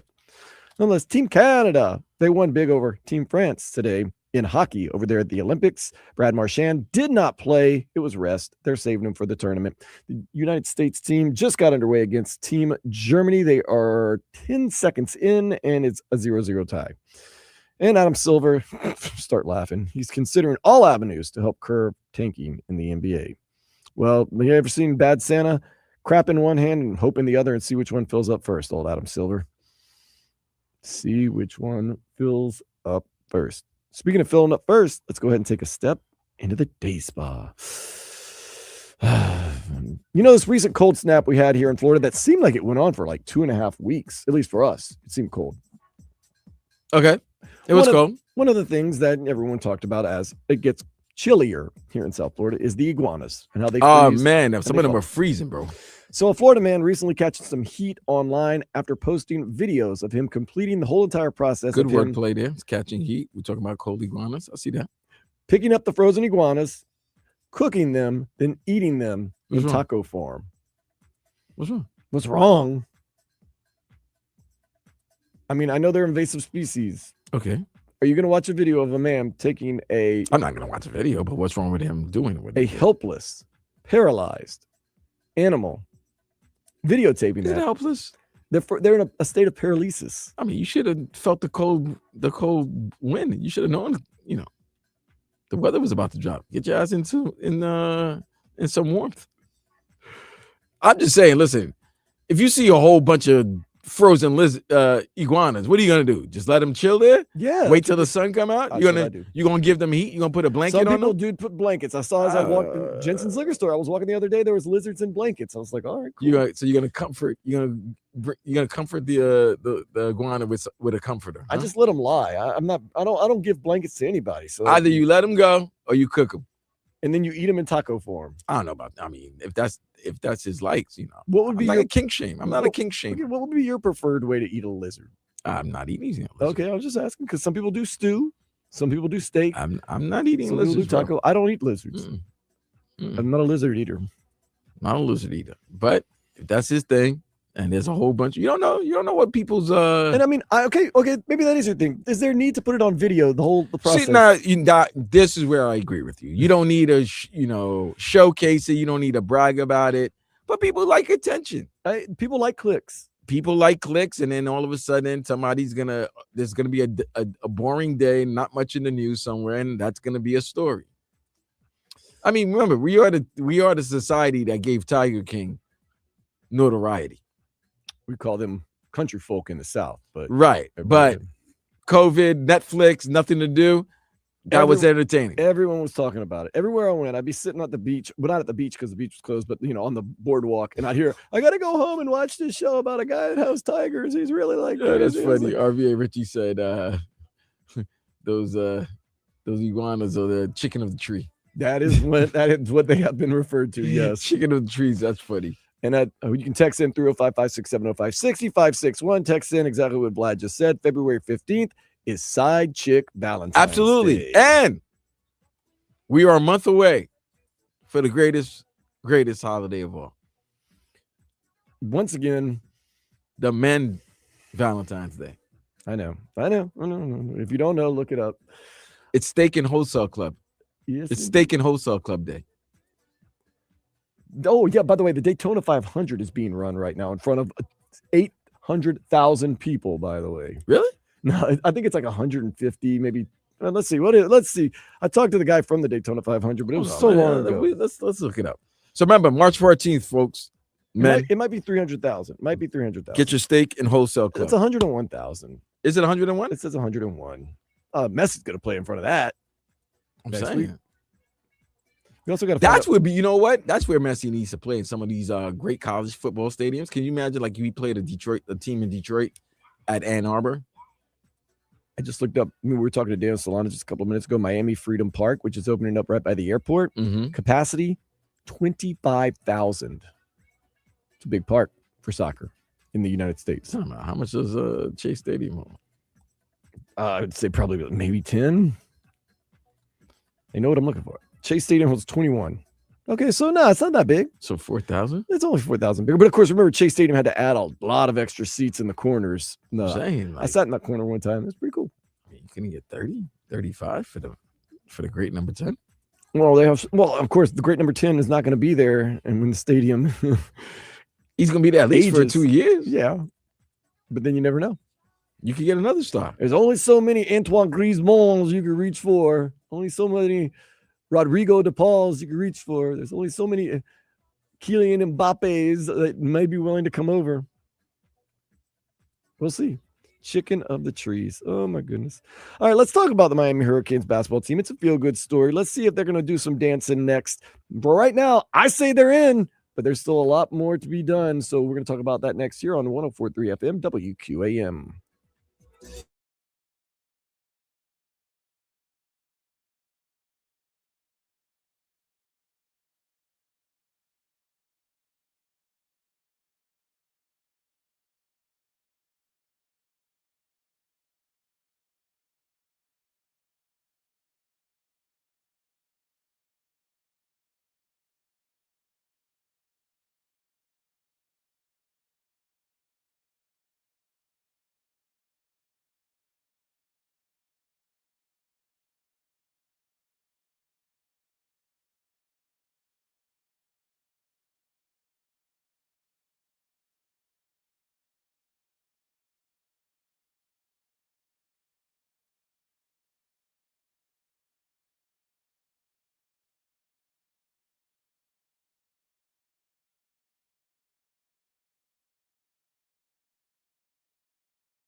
3.7 seconds to go. This is the ball game right here.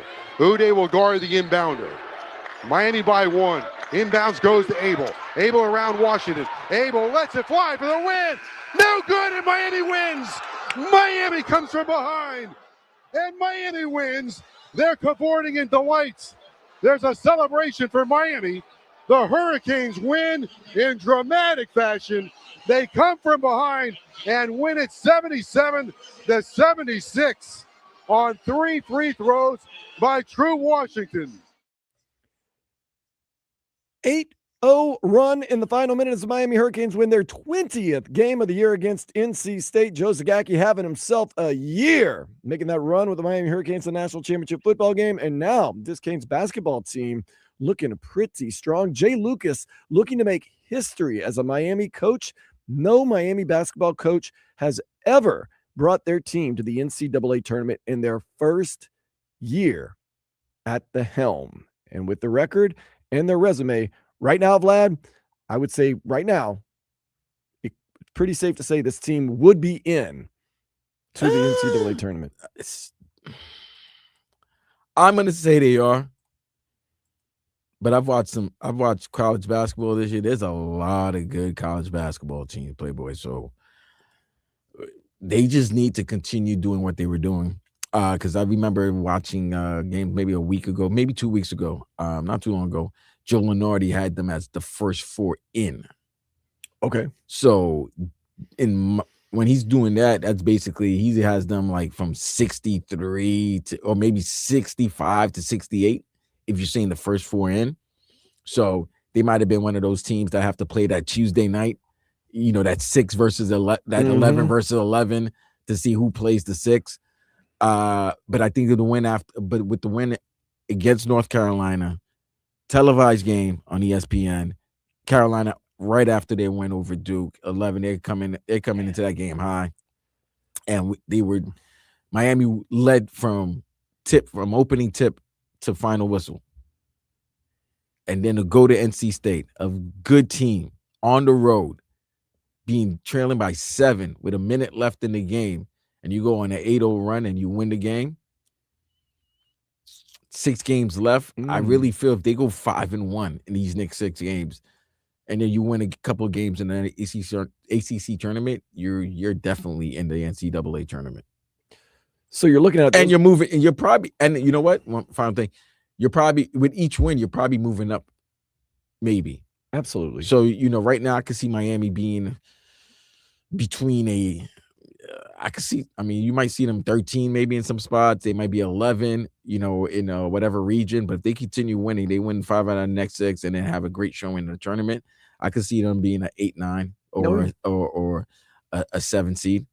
So they get their 2 quality wins against North Carolina, of course, and NC State on the road. If you're going to say they're bad losses, and I wouldn't say they're bad losses, they lost to California at home, and California is kind of lower mid in the ACC, but they only lost by 1 point. They were at home. And then, of course, they lost that Florida State game on Coach Larinaga night at home, 65-63, but you can atone for that Florida State game when you play them again at their place up in Tallahassee, Tuesday, February 24th.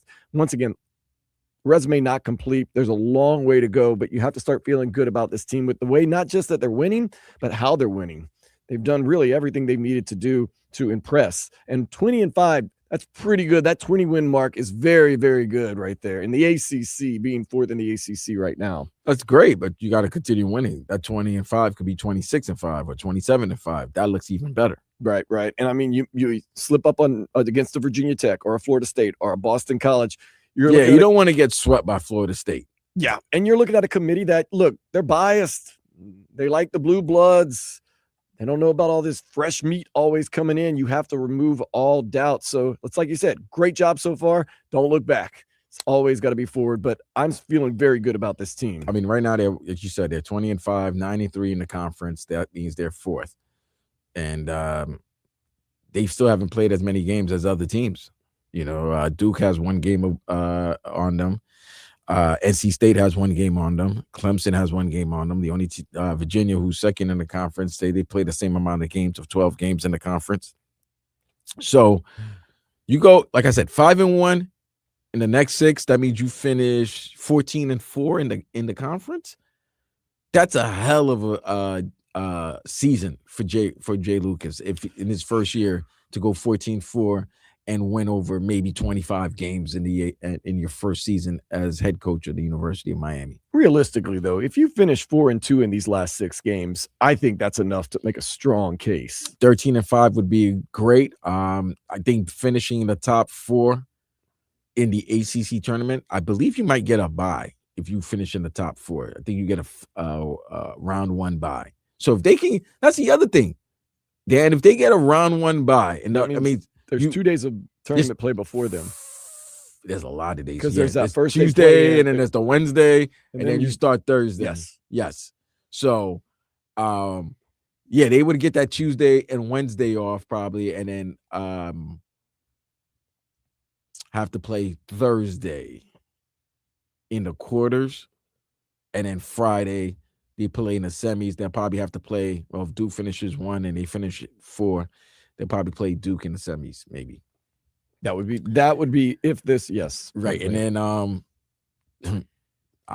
as crazy as it sounds, I wouldn't be shocked they pull off the upset and win the ACC tournament.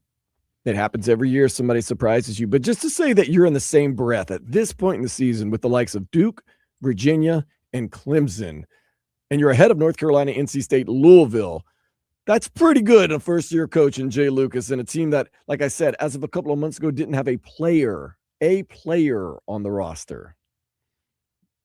FAU's playing USF on ESPN too. Shout out to all our, owls. I got to show love to my alma mater as well. Okay, FAU. Dusty May's doing a great job, by the way, over in Michigan. In Michigan, got the number 2 team in the country. They won last night. Arizona lost again. Arizona lost, so there's a good chance Michigan will probably be the number 1 team in the country tomorrow when the rankings come out.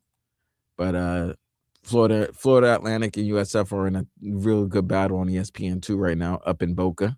So I don't think we're going to have that similar March Madness where we had FAU and UM in the Final Four. You might have to make a little run in the tournament if you're FAU. But I do like what we're seeing right now with this University of Miami team. And Jay Lucas can just outright coach, bro. And he can also outright recruit. He can outright recruit. That we knew. That we already knew. Right. But what I'm seeing with this man, he can outright coach.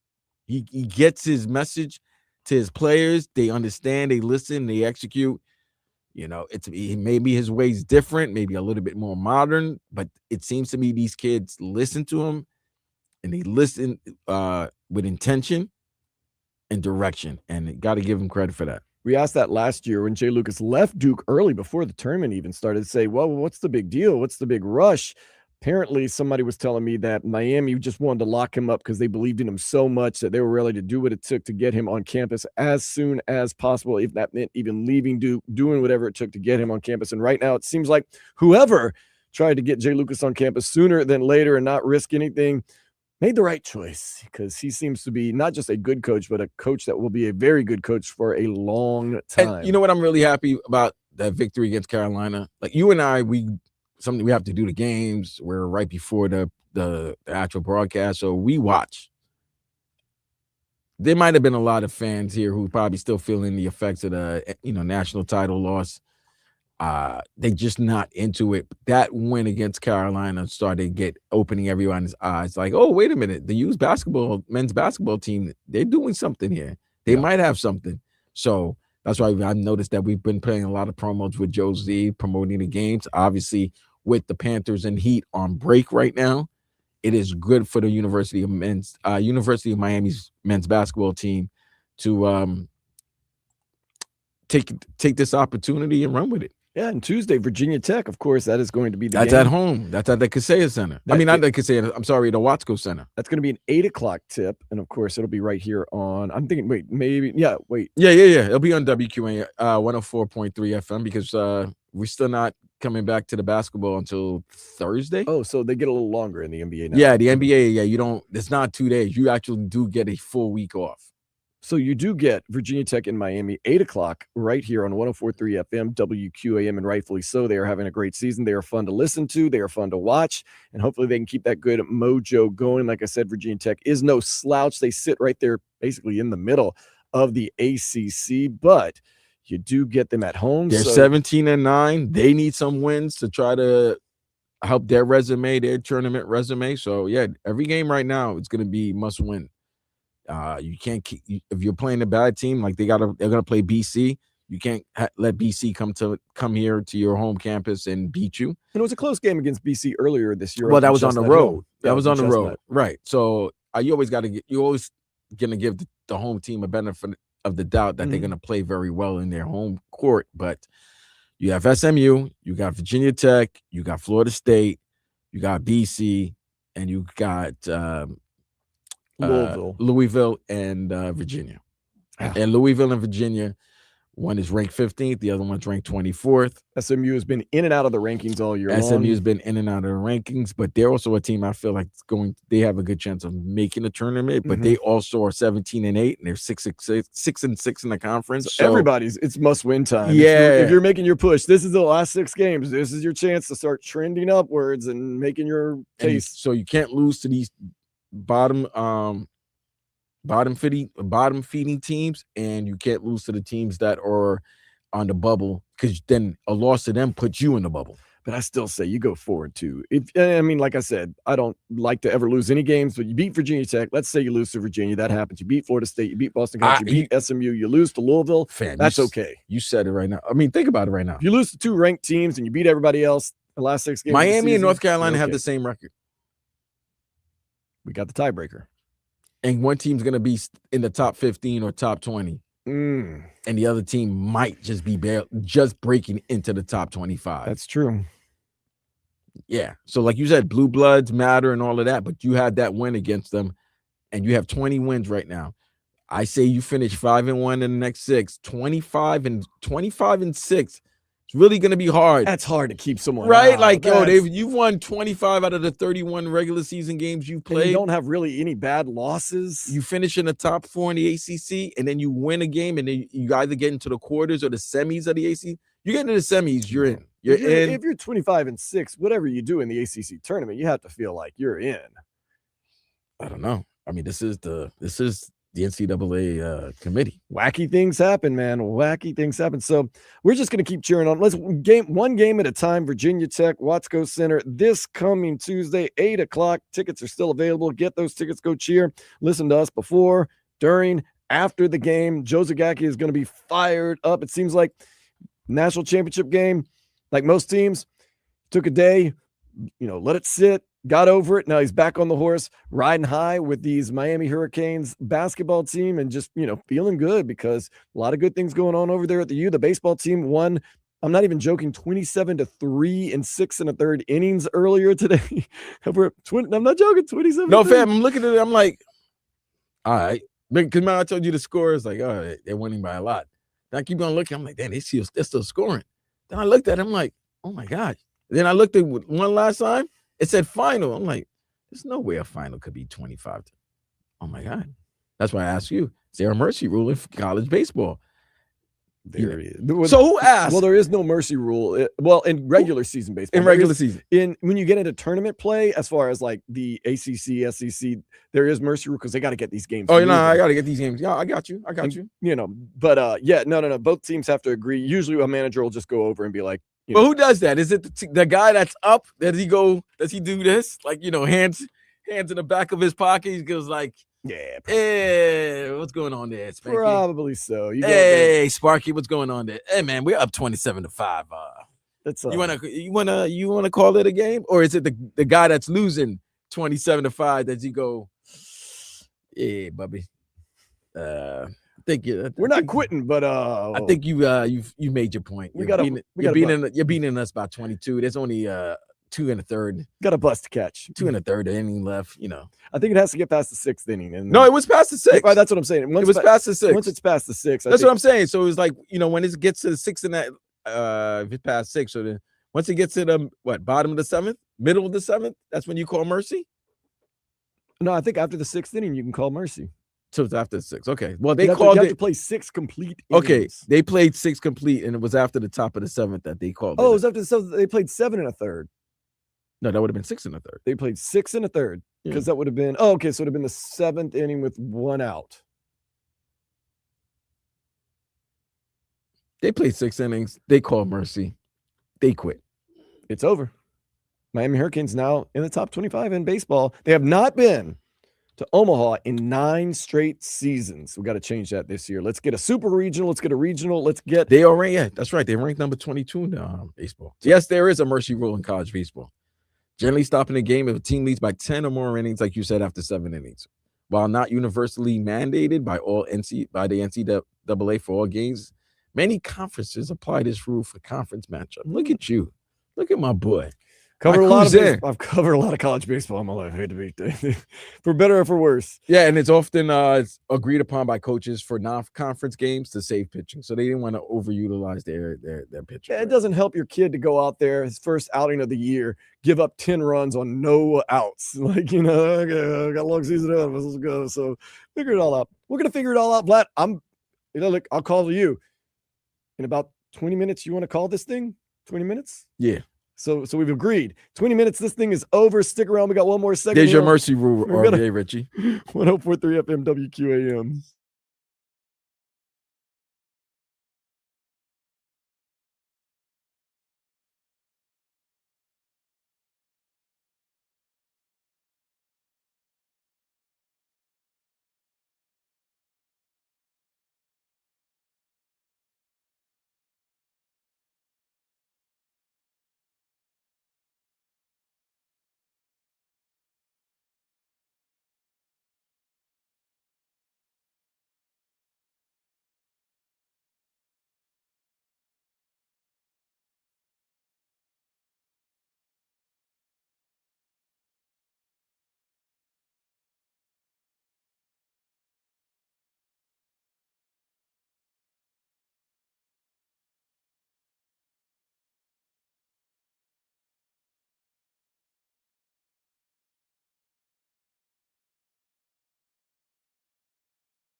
calling for the closer, closing it out here on Sports Day. My cousin Vladimir Louison. I am Dan Day.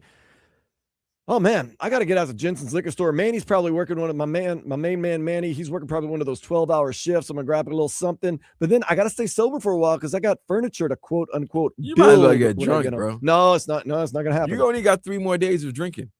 No, I got the rest of my life of drinking. I got 3 more days. Oh yeah, let's get to it. Okay, so Okay. Valentine's Day passed yesterday. That means very soon it is the Marty Gras. Marty Gras is Tuesday, Fat Tuesday. Hence Marty Gras. And then Ash Wednesday is, of course, Wednesday, the day after Mardi Gras, which means Lent begins. And that means I, at least, have to sacrifice something. If you're a good practicing Catholic. Yes, you have to sacrifice. And, it's easy to sacrifice like, I'm going to give up soda. I don't drink soda. So, yeah. So give up something you love. Sacrifice. Grow closer. So I decided this year I'm going to do it. I'm going to give up my beloved stouts, meaning Guinness, meaning porters, meaning everything, meaning that Monday at Funky Buddha, no more maple bacon coffee porter. Well, this Tuesday, there is going to be a Guinness launch at Riverside Market. That's Fat Tuesday, so I don't have to give it up. But following that, no more stout beers over there out of their tap. Wednesday, no more Zico's Rage Stout at 26 Degree Brewing. And Thursday and Friday, no more Justin, Sabrina, Angie, Val. Hook me up with as much Guinness as possible. As I say this, I realize, don't judge me. But no more dark beers for me after Tuesday. So I've given up stouts and porters, and maybe, it might change me forever, but after Tuesday, no more dark beers. So Vlad, are you giving up anything of note for this upcoming Lent season? I have in prior Lents, but I haven't really thought about it until you just mentioned what you're giving up. So I got to figure out what I'm going to give up. That's not something I've already given up before in previous Lents. And there's certain things you can't give up. So I'm not going to be one of those guys who, if you really want to give up something, Vlad, like my mom, Big Lynn will definitely do that. Oh, don't tell me to give up trees. Don't tell me to give up trees. Yeah, like my mom, Big Lynn will say, if you really want to make a sacrifice, give up. No. Nope. As a matter of fact, I might double up and try to smoke 40 in 40 days. There's a few things that are untouchable, and that, don't mess with people with that. Damn it, South Florida's leading now? What happened here? South Florida's, oh, crap. Okay. It was 67, 62. Now 68, 67. What I'm going to do is I'm going to go see my main man, Manny, over there at Jensen's Liquor Store, buy a little something. I'm going to go home. I'm going to take a shower. Man, my hair has been greasy lately. I took a shower last night, too. My hair's been greasy lately. I thought that was going to be your new, what you going to do for Lent? Take a shower every day? Yeah. I take a shower pretty much every day. Okay. And then I got to put together this patio furniture. And it's not, as long as I have the equipment, and I'm not going to say everything nuts and bolts, I'll be fine. And then once I get that, I'm going to pull my computer up. I'm going to watch the All-Star game. I'm going to drink some beer. And I'm going to relax. That's it. Nothing crazy. This has not been a crazy weekend for me, which now some weekends, Vlad, on and off the air, I can tell you about the craziness, and off the air, some of the stuff's really wild.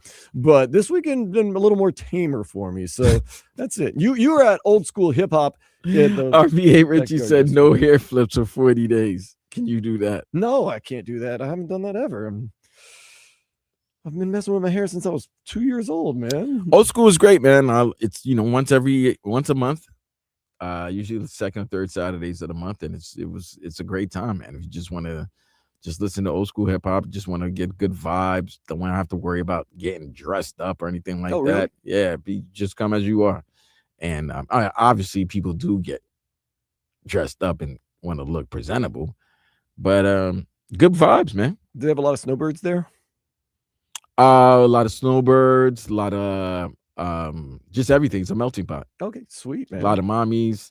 Nice. A lot of sisters. It's 21 plus though, right? Absolutely. Okay, I'm just making sure. And yeah. Because there are some things that I go to where, like, I'll go to a concert and be like, "Oh my goodness, there's a 14-year-old standing next to me, and I'm drinking a beer. This is not a good." And put it this way, you're not seeing a 21-year-old there. You're pretty much, if you're not. That's true. I think if you're not in your like mid 30s, I can understand a 21-year-old liking old school, but not buying a ticket and going to an old school hip hop day. I mean, it's just you're paying. It's just like you're paying entrance to a club. But I'm just saying, a young person. Young people usually want to go where they can swing at other young people. When I say swing, take. No, that's what I'm. No, hit on young people. You're right, and you're not going to see that there. Same thing with me. I don't want to go to a club that's full of 21-year-olds because I would not feel right. It goes both ways. It's what though, Dan. I guess maybe if it's it all depends because you kind of want. to be around some young people to keep that young energy. Mm-hmm. Obviously of within a reasonable age, obviously, but you want to be around people your age that knows how you're feeling, what's going on, because you play a joint, right? You play a song, right? It really does. That is really right. cool You play a about it. song, and you and I can know that we know that song. So when we react to it, it's nostalgia. You go back to that time when you first heard that song, your surroundings, what was going on around you, right, surrounding you. Now, another person who might be younger that likes this song, their reaction will be totally different.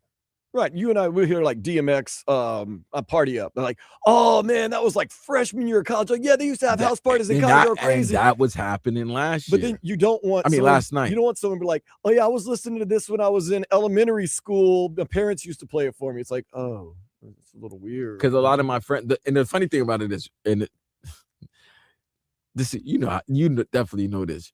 You ever go out with somebody who's might have been a DJ. Mm-hmm. So I've never dated. So So you know how DJs are. DJs are just, we do it sometimes too. Like we cover we cover sports. So if we go see how some reporters might see how another reporter or commentator do their thing, and they're either going to be impressed and be like, yeah, you're doing a great job, or they're looking at some flaws and they're figuring out, oh, you should have done this, or I would have done this. So that's my boy yesterday. Oh man, that was my boy. Oh man, and I understand it because you used to DJ back in the days in all these clubs and everything like that. But that was back in your day.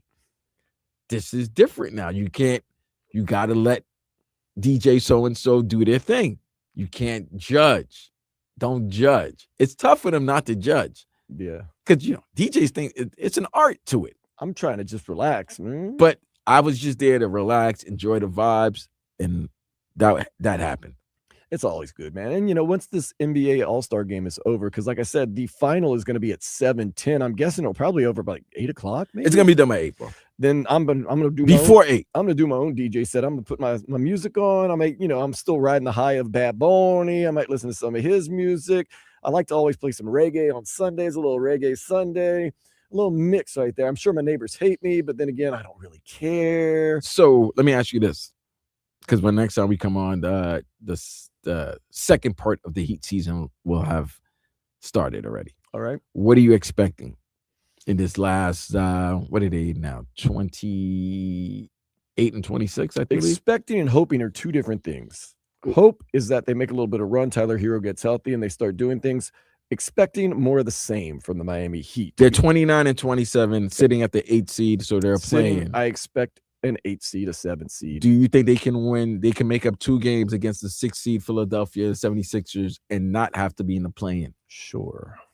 How confident are you? Sure. Very confident. No, Vlad, I'm not. They're going to be around right where they're at right now. Unless Tyler Herro comes back and starts balling, it's going to take him a while to ramp up. So is the second part of the season all reliant? Yes. We're all relying on Tyler Herro. Yep, 100% Tyler Herro, and it's going to take him a while to ramp up too. So,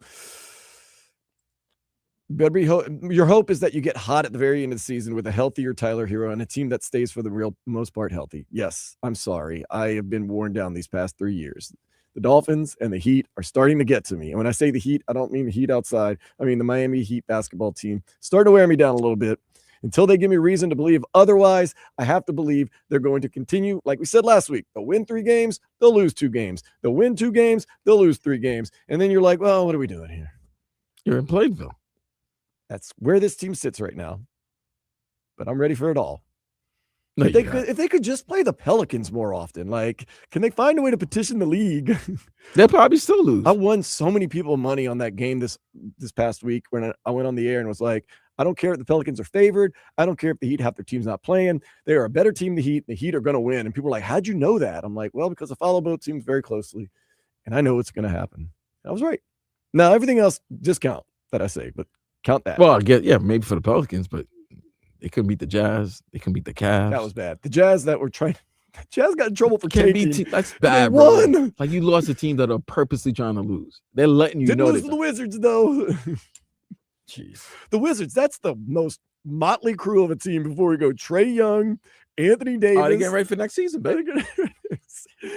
We're getting ready for the All-Star game tonight with Norman Powell. We're getting ready for the Team USA hockey right now. They're at 1-0 at the first period intermission, and we are going to get ready for the second half of, or not the second half, the second part of the seasons for the NBA and the NHL, which means the Florida Panthers and the Miami Heat. We're going to get ready as Vlad and I will be on all week long, and of course next weekend. Easiest way to find out at Vlad2078 at Dan Day Radio. For my cousin Vladimir Louison, I am Dan Day. Happy Side Chick Valentine's. Yeah.